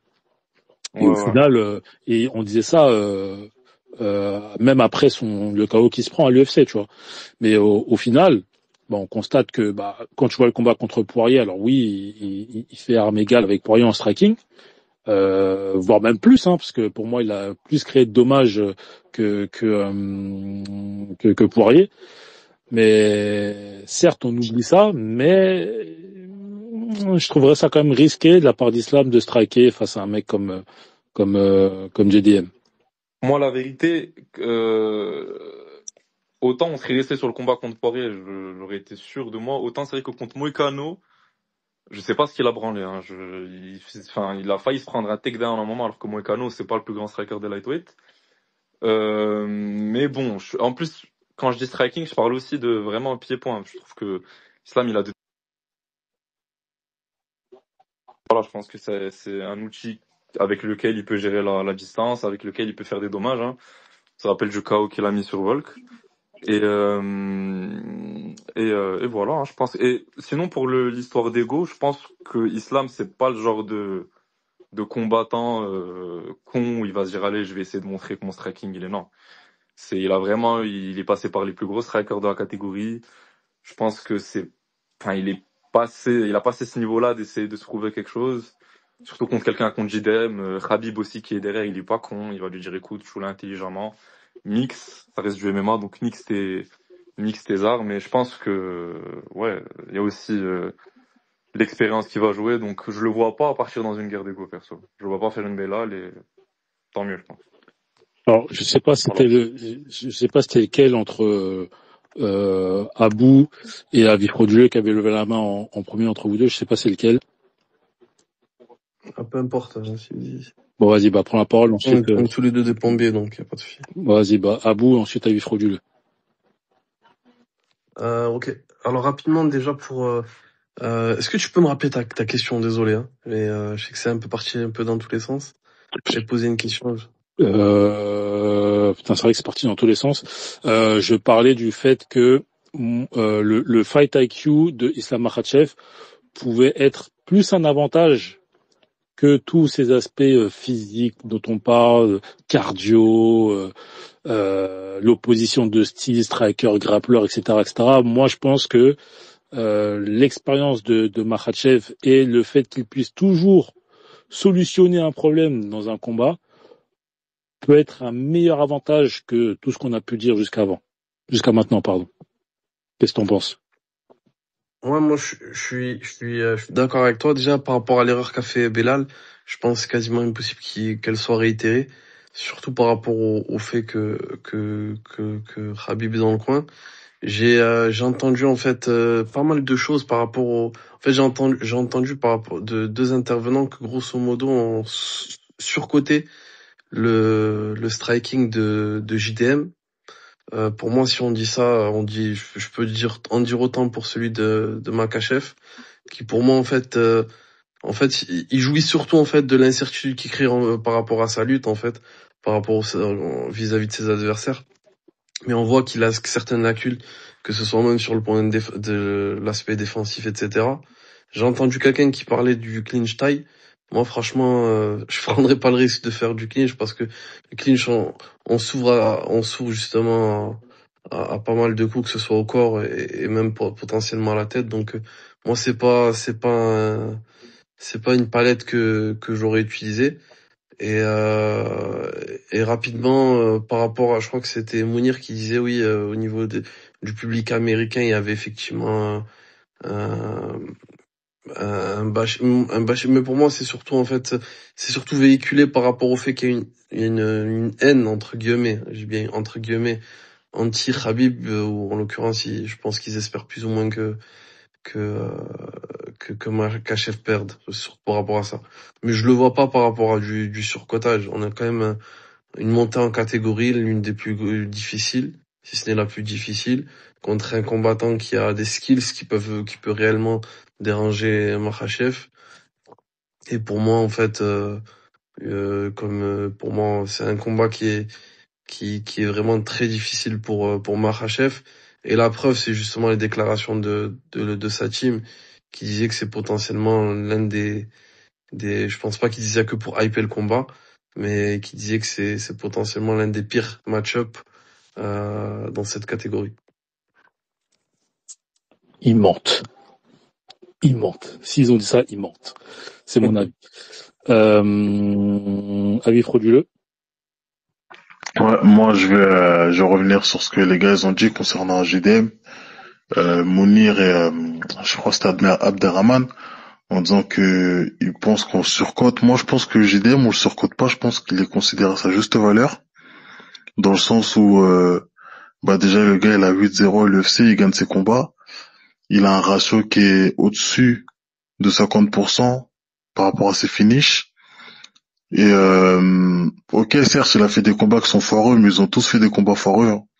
Personne fait, bon, il y a peut-être Topuria qui sera un bon ratio, mais ils font tous des combats foireux. Et je pense que c'est pas parce qu'on fait pas forcément une masterclass que ça veut dire que qu'on est nul dans la cage. Arrivé au moment où tu gagnes tes combats, ton ratio il a plus de 50% de la décision, c'est c'est énorme. Mais aussi, je m'en souviens, faut pas oublier le contexte de la façon dont le son title shot. Il me semble que c'était pas lui qui devait l'avoir. Il a pris un short notice, je sais plus c'était qui devait l'avoir. Je sais plus du tout c'était qui. Il a eu un C'est short. Shafkat. C'était C'est Shafkat. Shafkat. Ok, merci, ouais. C'était Shafkat. Et le gars, il s'est présenté au rendez-vous, il a été OP. Ce jour-là, il a fait preuve de résilience. Il a été au point, il a été sur son... Il a été... Ok, on peut dire que Bella, il l'a foiré au game plan, mais ça demande quand même du courage, ça demande quand même beaucoup de burns de venir se présenter. Je me rappelle cette période-là, tout le monde disait que c'était short. Personne ne voyait GDM gagnant. On disait tous qu'il lui fallait encore un fight pour prouver qu'il méritait. Parce que, vas-y, la sortie avec Burns, on disait qu'il faisait encore ses dents, tout ça, c'était un peu compliqué. Et au final, il a montré qu'il avait un mental. Il avait montré qu'il avait un mental, il a su gagner le fight. Du coup, moi, je pense que on peut pas dire qu'on le surcote. Moi, je considère qu'il est vraiment considéré à sa juste valeur. Au contraire, même si on regarde bien au niveau des cotes, le gars, il est pas coté du tout. Les bookmakers, les traders des paris sportifs ou autres le considèrent pas du tout. Moi, je trouve qu'il est vraiment considéré à sa place.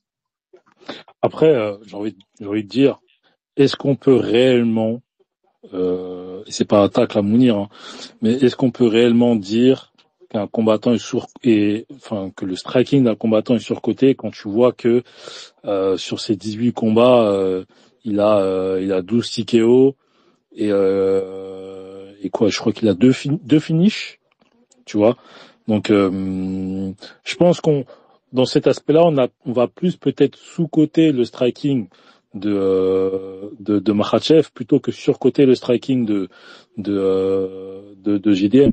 Et en fait, c'est pas forcément le striking, parce que quand on parle de striking, on parle vraiment de pied-point. Moi, c'est plus la boxe du monsieur que je trouve vraiment impressionnant. Et quand je dis qu'on sous-cote le striking de Makhachev, c'est pas qu'on le sous-cote, c'est plus qu'on oublie qu'effectivement, il a quand même un très bon striking. On l'oublie vraiment beaucoup parce que le gars est un monstre au niveau du sol et que voilà, le mec il soumet, il trouve des soumissions de zingouinzin et que c'est pas quelqu'un qui va mettre qui va te mettre un KO de fou furieux sorti de nulle part. Or, ce qu'on a pu voir avec Volkanovski, c'est quand même des finitions qui sont très rares de la part d'Issam Makhachev. T'inquiète. Ouais. Ensuite, faut que je passe à pour la TFS. Ouais. Ouais, en fait, non, parce que moi, j'ai une théorie déjà, c'est que plus t'es dans une KT qui ressemble au poids moyen humain, et plus ta KT, bien sûr, il va y avoir beaucoup de licenciés, et plus toi, tu vas avoir de la technicité si t'es le champion, tu vois. Tu vois, c'est comme par exemple le foot féminin et le foot masculin. Les meufs, elles sont nulles au foot. Pas parce que c'est des meufs, mais parce que elles ont beaucoup moins de licenciés. Mais si jamais tu prends un gymnaste en gymnastique, un homme, il va chez les femmes, la même caté de poids, il va se faire bouffer. Attends, what? J'ai pas tout compris l'analogie là. Regarde. Si par exemple je fais 75 kilos, si je suis le champion des 75 kilos, je vais être 100 fois plus technique qu'un poids lourd. Pourquoi? Parce que dans ma caté, on est 1 million de licenciés dans le monde. Alors que chez les lourds, même si, coupons les licenciés en fonction du poids, même si ça se passe pas comme ça les licences, mais mettons. Alors que chez les lourds, ils sont 100 000 dans le monde. Ça veut dire que pour être champion chez les lourds, faut être le plus fort de 100 000 hommes. Pour être champion chez les 75 kilos, faut être le champion d'1 million d'hommes. Donc et c'est pour ça que les meufs c'est pareil, parce que les meufs au foot, il y en a pas beaucoup qui jouent au foot, mais il y en a beaucoup qui font de la gymnastique. C'est-à-dire que si un mec il va chez les meufs en gymnastique, il va se faire manger, même si avec le même poids, tu vois ce que je veux dire. Donc ça veut dire que quand t'es En fait, oui, il y a beaucoup plus de lightweight et en MMA et dans tous les sports de combat en règle générale, parce que des mecs qui font 100 kilos, il y en a pas énormément, mais dans l'analogie du combat, je vois pas où tu veux en venir en fait. En fait, c'est le mec, ce que j'allais dire, et il faut rajouter, les gens vont être d'accord, je pense, c'est que la KT que Jack il vient d'avoir la ceinture en plus, et je vais y venir, elle est beaucoup moins compétitive que tout ce qu'a traversé Makhachev. Les Oh, KT, t'as vu la KT Walter White là maintenant là? moi, mon opinion, c'est que en plus Makhachev, il a plein de, il a plus de combats pour la ceinture. Ça, c'est une expérience encore à part. Demander à quelqu'un qui a fait du sport de haut niveau, le fait que tu arrives en finale ou que tu aies déjà joué 2 fois la finale avec un autre, etc. Quand tu vois un mec arriver en finale et lui c'est sa première finale ou sa deuxième finale, vous êtes 2 personnes différentes. Vous avez Ça, je des suis d'accord. mentalités. L'expérience, ça joue. Vraiment, je parle vraiment de l'expérience de la finale. C'est-à-dire que tu es en finale ou alors, bien sûr, tu bien vois sûr. ce que je veux dire. En main event, défense de ceinture et tout ça, effectivement, Exactement. c'est un réel avantage.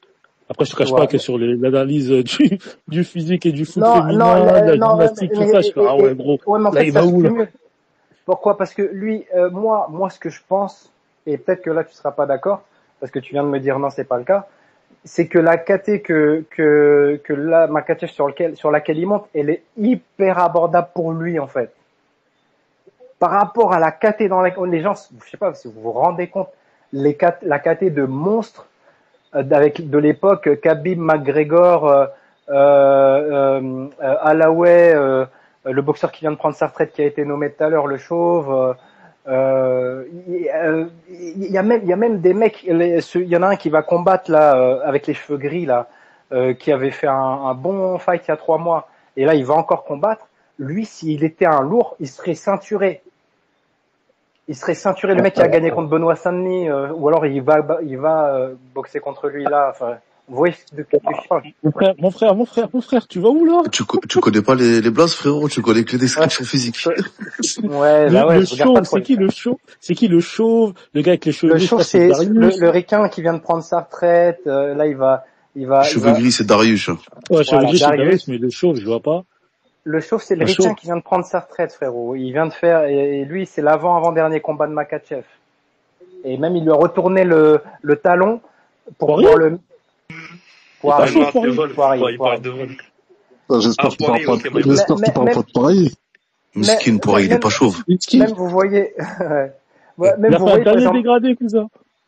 Ouais, bah, il est quasi chauve. Mais c'est-à-dire, un mec comme Poirier, par exemple, je vous prends un mec comme Poirier. Si c'était un lourd Poirier, il serait ceinturé depuis 10 ans, genre, en mode imbattu. En fait, j'arrive pas à comprendre. Excuse-moi, je t'interromps. J'arrive pas à comprendre parce qu'en fait, là, tu pars dans des scies, et ça se trouve que ce mec-là, en poids lourd, Poirier, alors déjà, il faut qu'il ait la taille parce qu'il est petit, Poirier, mais c'est pas parce qu'il est technique en lightweight qu'il sera technique en lourd. Et l'analogie qu'on a fait aussi, au début, je sais pas si t'étais là, c'est qu'il faut savoir que la montée entre lightweight, et Walter, elle est terrible. Parce qu'effectivement, il y a 7 kilos d'écart. Il y a énormément de combattants qui sont cassés les dents. Alors, c'est vrai que dans cette catégorie Walter, il y avait à une certaine époque beaucoup d'anciens lightweights. Il y en avait beaucoup et ça a posé, je vais pas dire que ça a posé problème, mais pas mal avaient dénigrer le run de Kamaru Usman parce que dans ses défenses de titre, il y avait beaucoup d'anciens lightweight. Maintenant, monter de lightweight à Walter, c'est très compliqué, surtout quand tu vois les animaux qu'il y a dans la catégorie Walter actuellement. Les mecs, je vais prendre Morales, un physique de zinzin. Il y a pas si longtemps, tu avais Shavkat qui était dans cette catégorie Walter.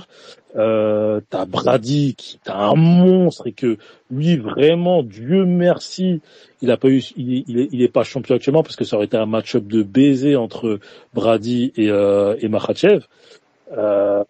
Yann Gary, le mec, il fait ma taille.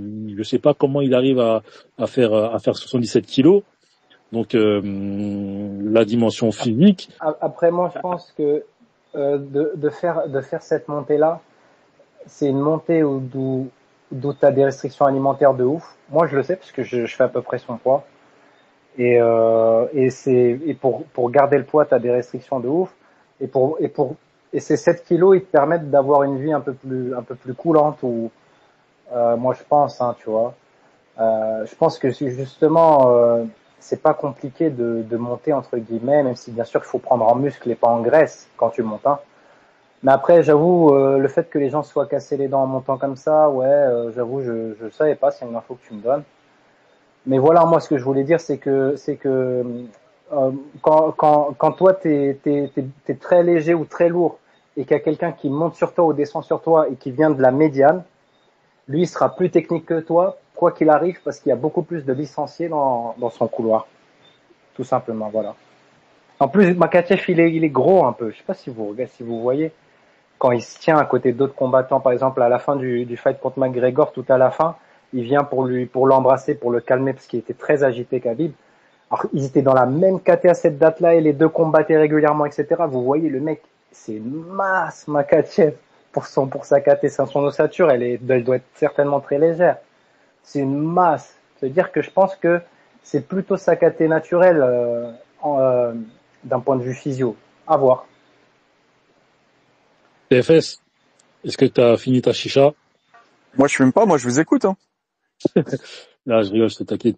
Selon toi, quel serait le game plan à mettre en place pour GDM? Parce qu'on parle beaucoup de Makhachev, en parlant de son grappling. Est-ce que tu vois une issue de victoire, enfin, un game plan qui peut ramener vers la victoire GDM? Et ensuite, on fera la même chose avec Makhachev, avant de passer à la conclusion. Ouais, JDM, c'est la même stratégie qu'il a utilisée contre Belal, hein. Jamais rester en face, toujours tourner, ambidextrie, beaucoup de volume en boxe. En plus, JDM, c'est pas un mec c'est un peu à la Dustin Poirier, c'est un mec qui ronge. Il touche, il met des petites frappes, après il change de rythme, tu vois. 1, 2, 3, il frappe fort. Tu sais, il frappe doucement, il met des petites touches, il pique, après il accélère dès qu'il y a une ouverture. Donc juste se déplacer, pas rester en face de la même stratégie qu'il a utilisée contre Belal. En fait, de tourner, et d'amener Makhachev dans les rounds, hein. Tout simplement, de le ronger, hein. De le ronger, de scramble fort, de Granby roll fort dès que Makhachev rentre en lutte, et de surtout pas rester au sol, en fait. De mettre un maximum d'énergie pour se relever, en espérant que, Makhachev soit vraiment pas dans sa caté naturelle et qu'il finisse par se fatiguer, hein. Là, stratégiquement, il n'y a pas grand chose, en vrai, comme stratégie pour JDM. Est-ce que tu penses qu'il a les habilités pour pouvoir se relever à plus, parce qu'on sait qu'il va finir au sol. On sait qu'il va finir au sol et on sait que il y a de fortes chances qu'il finisse au sol, bien sûr, et qu'on sait que la technique de Makhachev suffira pour l'amener au sol. On va pas forcément parler que de puissance, même si voilà, il y a des enjeux, hein, mais on sait qu'il a la technique pour l'amener au sol. Est-ce que tu penses qu'il a les habilités pour pouvoir se relever à chaque mise au sol qui sera fait par Makhachev? Non, mais je pense qu'il a l'habilité de pas se faire soumettre, de faire durer le combat, de pas se faire soumettre, de se créer des opportunités à certains moments dans le combat. En fait, il va avoir des opportunités, il faudra s'engouffrer dedans, il faudra en profiter. Mais il a la possibilité, comme l'a fait un Volkanovski, de pas se faire soumettre. Il va se faire prendre le dos, il faut pas qu'il se fasse soumettre. Quand Makhachev va remonter, prendre une montée, c'est de lui mettre un bras tête, de pas le laisser s'installer, en fait. Mais ouais, je pense qu'il va se faire un peu scotcher au sol. Tu penses que l'apport Gray Jones pourrait être ultra bénéfique pour lui, justement, face à ça? Pas se faire soumettre, etc., etc. Ah bah ouais, clairement. Parce qu'en fait, Craig Jones, dans son grappling, il faut savoir que c'est un maître de la défense. Défensivement, il est très très dur à soumettre, Craig Jones. En fait, tu peux le battre. Craig Jones a la décision. Tu peux le battre au point parce que il va pas trop bien gérer son jeu, va pas être adapté aux stratégies, que ce soit IBGF ou ADCC. Mais c'est quelqu'un qui est très dur à soumettre. Donc il a toujours, il a énormément développé son octopus guard, sa demi-garde, etc. Enfin bref, je pense que c'est un gros apport. Déjà psychologique, parce que JDM sait qu'il a fait un énorme travail avec Volka, sauf que là, c'est un mec qui fait 20 kilos de plus que Volka. Donc, ouais, bien entendu, Craig Jones, il est important dans ce camp. Et pour Makhachev, quel serait le game plan selon toi? Pour moi, le meilleur game plan, c'est d'amener très tôt JDM au sol, de le fixer au sol et de le soumettre. Ok, donc tu vois un peu globalement comme tout le monde où effectivement il faudrait qu'il puisse se soumettre dans les 2 premiers rounds. Mais s'il ne le soumet pas dans les 2 premiers rounds, est-ce que tu penses qu'il a les habilités pour trouver la solution, un peu comme ce qu'il a fait face à Poirier? S'il gaze out pas plus que JDM, s'il est pas trop cuit, oui. Parce que techniquement, en fait, quand la fatigue s'installe, c'est le plus technique qui va tirer son épingle du jeu. Et je pense que Makhachev, techniquement, est plus, et même debout. Debout, il est plus complet que JDM dans son striking. Donc même debout, il pourrait nous étonner, hein. Debout, il peut maintenir à distance un JDM assez longtemps pour récupérer sa distance, re-rentrer sur un setup en lutte, un timing en lutte, etc. Il a un excellent timing, en fait, Makhachev. Il rentre très vite, mais c'est surtout du timing. Donc, ouais, je pense que même si ça dure dans les rounds, en fait, c'est l'inconnu qu'on a dans ce combat, c'est qu'on sait pas Makhachev physiquement comment il va être face à un vrai welter. Lidem Z.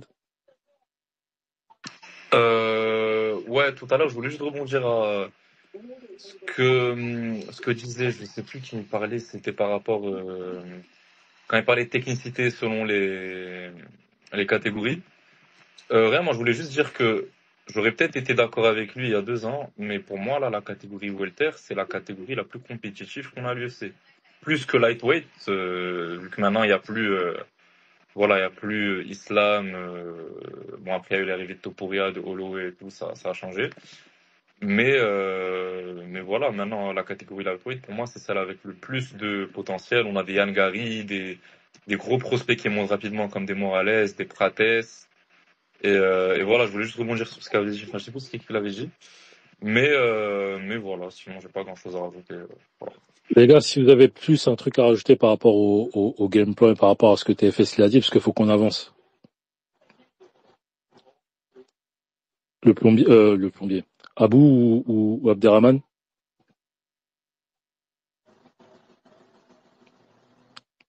Allô, Abderrahman? J'ai tout dit, messieurs.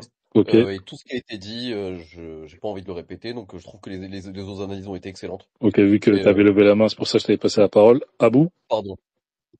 Moi, effectivement, j'avais levé la main par rapport au sujet précédent, c'est pour ça que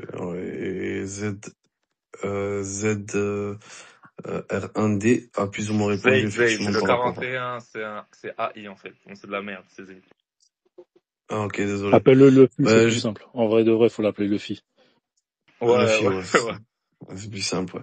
Donc ouais, effectivement, c'était plus ou moins, j'étais d'accord avec ça par rapport à un truc, et puis même par rapport au sujet du surcotage. En fait, j'ai un petit peu du mal en fait à me référencer sur un combat pour donner en fait seulement un combat. Par exemple, j'ai vu contre Burns, en omettant que Burns c'est un excellent grappleur également, tu vois, par exemple, et son combat contre Chimaev part pour lui. Et si tu fais l'analogie, tu dis la même chose, tu dis ouais, mais Makhachev il a galéré contre Volka. Sur le premier combat, il a fait un quasi close fight, je dis bien quasi. Donc au final là, ça veut dire quoi? Ça veut dire on va faire l'analogie, ouais, ben au final avec un phaser il a galéré, donc automatiquement avec un welter il va se faire laver. J'ai un petit peu du mal avec cette argumentation, et c'est sur ça surtout que je voulais rebondir tout à l'heure. Mais après, par rapport au game plan, je pense que tout a été plus ou moins dit. Kakarot vient d'arriver. Est-ce que tu nous entends? Salam, bonjour, bonsoir. Bonsoir en vrai. Bonjour en vrai, il est quoi? Il est quelle heure chez vous? Là, il est 1h du mat, frère. Ah, donc c'est le matin en vrai. C'est la nuit. Ouais, la nuit là. Je sais pas, 1h du matin. Dans 1h, il y a un matin aussi, tu vois. Je dis ça comme ça, tu vois. Non, je plaisante, les frères. Ouais, j'espère que ça se passe bien pour vous, les gars. C'était quoi comment on dit pas le sujet? Là, on avait fini, mais vas-y, donne-nous ton analyse du combat JDM Islam Makhachev. Je pense Makhachev Dars. Hein. Alors, parlez juste de l'analyse, mais pas de Merci, au revoir. De rien. Est-ce que tu peux approfondir plutôt que de donner le pronom? Moi, je pense que, en fait, JDM, c'est un excellent combattant, mais quand même, il a, comment on dit, des faiblesses dans on va dire, dans son grappling un peu, tu vois, dans sa lutte grappling, c'est pas le meilleur. Il défend, en fait. C'est un striker, en vrai. Il fait pas de grappling, c'est juste il défend le grappling, et je trouve dans ses défenses, ben, il expose des fois sa tête et tout, tu vois.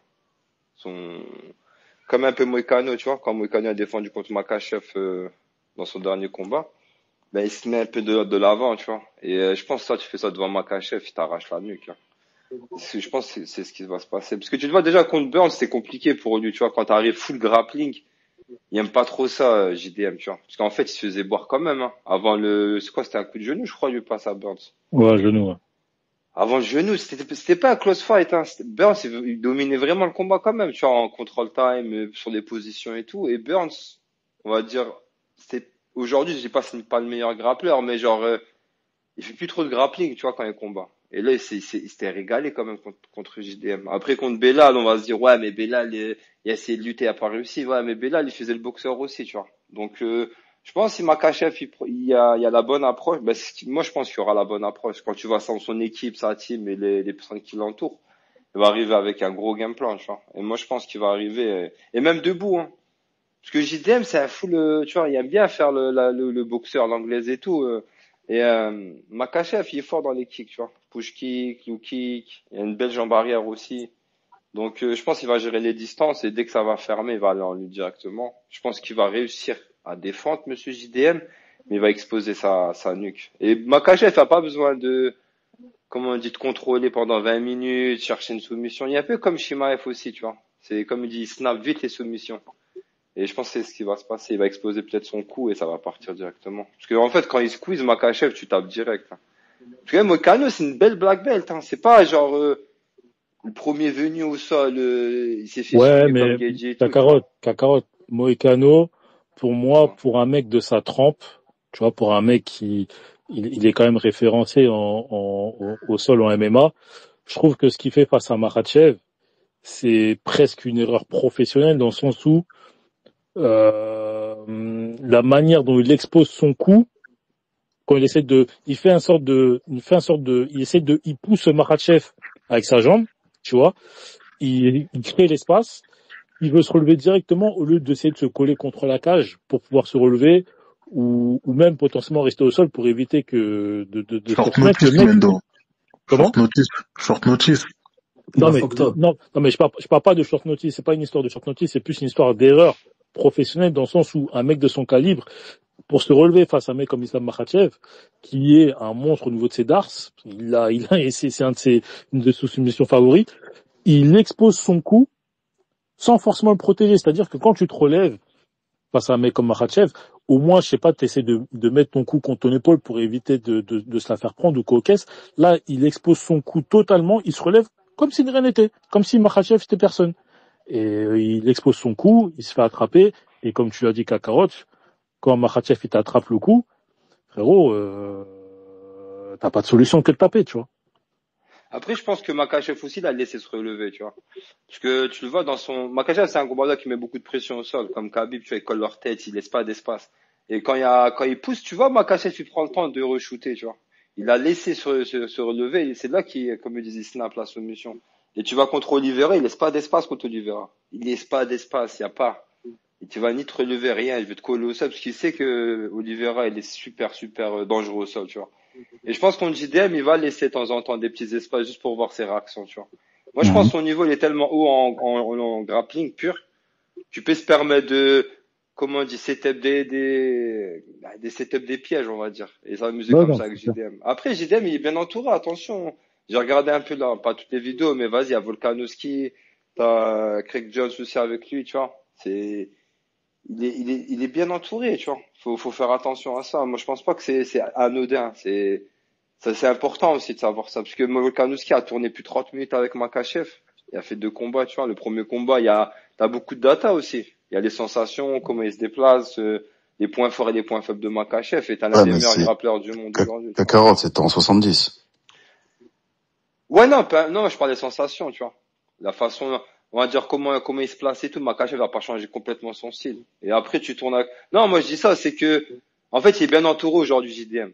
Et après, ce qui se fait de mieux, tu vois, aujourd'hui. Donc, moi, je pense qu'il va venir préparer, mais, le niveau moi, je pense la différence de niveau qu'ils ont au sol, le gap, il va jamais le fermer, tu vois. Il pourra défendre, mais il va faire une erreur. Moi, je le vois pas faire une erreur au sol. Parce qu'en plus, il se crambelle beaucoup, JDM. Il veut pas rester sur place, il bouge beaucoup et tout. Moi, je pense à un moment, à son coup, ça va craquer, ça va casser, tu vois. Après, JDM, il est vraiment fort aussi, attention. Moi, j'ai debout et tout, il est dangereux et tout ça, mais il y a en vrai, son dernier combat, voilà, c'est la culture un peu de l'instant, parce que Tu regardes des combats de JDM, c'est split décision, c'est laborieux et tout, attention. Hein. C'est pas Je le suis mort. combattant, il est sur un... Dis-moi. Voilà, j'ai l'impression de me réentendre. Ouais, parce que des fois, on fait pas attention, tu vois, on est là, on dit, oh, la perte de fou. Mais tu regardes un peu son résumé contre Burns, c'était compliqué. Tu regardes, je crois, il y a 2 split décisions back-to-back. Contre des combattants, c'est pas à l'élite. Tu vois, Le dans la dernier, c'est contre catégorie. Bella, c'est contre Bella le dernier, Kakarot. Ouais, ben c'est pour ça que je te dis ça. Tu pars rester que sur un combat, on regarde ensemble, tu vois, en général. Et moi, je trouve que c'était un peu laborieux quand même. Mais est-ce Ah, que mais tu vois c'est pas des difficile de... weaknesses? Est-ce que tu vois pas des weaknesses également côté Makhachev sur le striking, par exemple, surtout sur l'aspect défensif, contre un cogneur comme JDM? Défensif, c'est un des combats qui se fait le moins toucher, tu vois. Merci. Je l'ai dit tout à C'est l'heure, ça personne le ne truc, en calculait. fait. C'est que Non, c'est pas que Makhachev, ça personne te dépend, il y a pas... calculait. Excuse-moi, Ouais, Kakarot, c'est pas que personne te calculait, parce dis-moi. que les faits sont réels. Le Ouais, fait dis-moi. qu'il a beaucoup plus de responsabilités défensives que beaucoup d'autres en lightweight. Ce qu'on dit juste, Mounir, c'est que dans ce que tu dis, t'as raison, mais on a constaté que contre Poirier, mais également contre Moïcano, dans les échanges, il était quand même pas mal ouvert. Donc après, Après, excuse-moi, t'as recoupé. Je disais, chaque combat, il est différent, tu vois. Regarde, moi, je trouve contre Poirier, moi, je pense que il a été arrogant contre Poirier. Parce que tu Ouais, sens le premier j'allais dire round, la il même dit, je vais le chose. J'allais soumettre, dire la même je vais le chose. souiller. Et après, ça y est, c'est done. Et c'est ce qu'il avait fait, en fait, quand tu vois. Et Poirier, non, il a dit, non, ça va pas se passer comme ça. Et quand tu vois debout, c'est du 50-50, tu vois. Après, j'enlève pas que Poirier, il était là en mode, ouais, faut que je défende la lutte aussi, tu vois. Il était pas 100% à l'aise debout. Mais quand tu vois les combinaisons qui sortent Makhachev debout, c'est solide contre Volkanovski. Il échange complet des rounds avec lui dans le plus grand des calmes, tu vois. Il est pas là en train de se prendre des bouillons. Tu vois, comme Shimaev contre DDP, tu sens direct Shimaev debout, c'est pas ça, tu vois. Dès que ça reste debout, les jambes, elles tremblent. Genre, non. Makhachev, non, il gère bien les distances, il fait attention et tout. Après, j'enlève pas que là, ce qui est intéressant, c'est que la longe et la puissance aussi, tu vois. C'est que JDM n'a pas besoin non plus de rester trop loin pour toucher Makhachev. Et ça va être intéressant. Mais je pense pas qu'il va se faire boire debout non plus, tu vois. Il y a des belles combinaisons. Moi honnêtement, son slash JDM, il est beau à voir, tu vois. Parce qu'il y a une belle technique debout. Mais le problème, c'est qu'il n'utilise pas ses kicks et tout.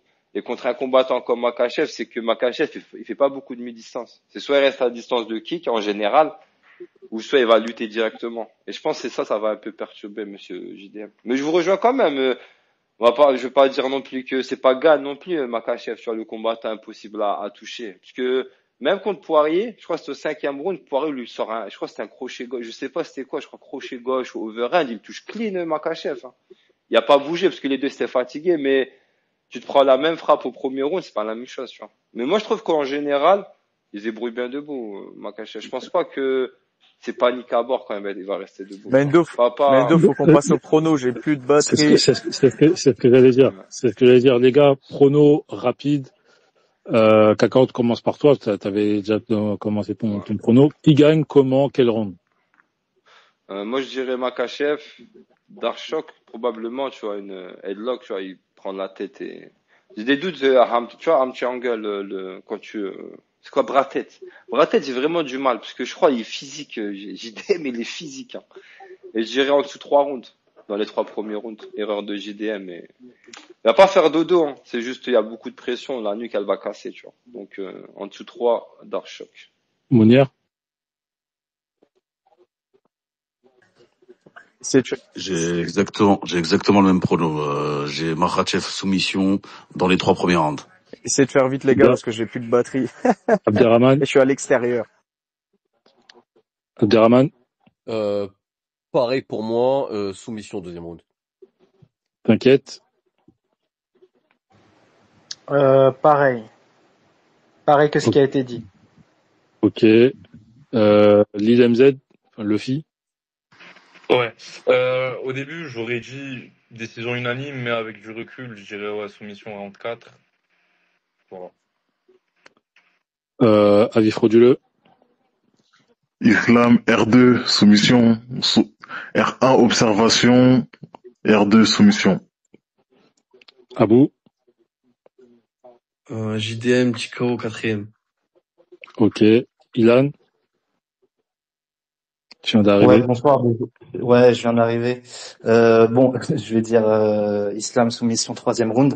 Et si je peux juste poser un truc comme ça rapidement. Non, on n'a pas le Non, temps, tu peux frérot, je pas, suis on a plus de désolé. temps. On n'a pas le Le temps. space, il va On n'a pas couper le dans temps. 2 minutes. On n'a pas le temps, Non, frérot, non, désolé. désolé, Bon, c'est t'es pas viré. TFS? pas pour la prochaine. Islam soumission, pareil, avant le 4e round. Ok. Je vais dire GDM, juste parce que tout le monde dit Islam Makhachev. Mais en vrai, je vois Ah, je suis Makhachev. avec toi, moi. Bon, en fait, je vois Makhachev, mais bon, je vais contrebalancer, je vais dire GDM, parce que j'ai pas envie que tu sois tout seul. Voilà, les gars. Je te remercie. Merci, TFS. Merci Mendo, merci le maître de cérémonie. Désolé d'écourter comme ça le space, les gars, c'était très intéressant. Je suis à l'extérieur, la logistique a été mauvaise ce soir. Toutes mes excuses encore. Grosse force à tout le monde, les gars. Pas de problème. Bon week-end à tous. Merci d'être God intervenus bless encore une fois. everybody. Bye bye.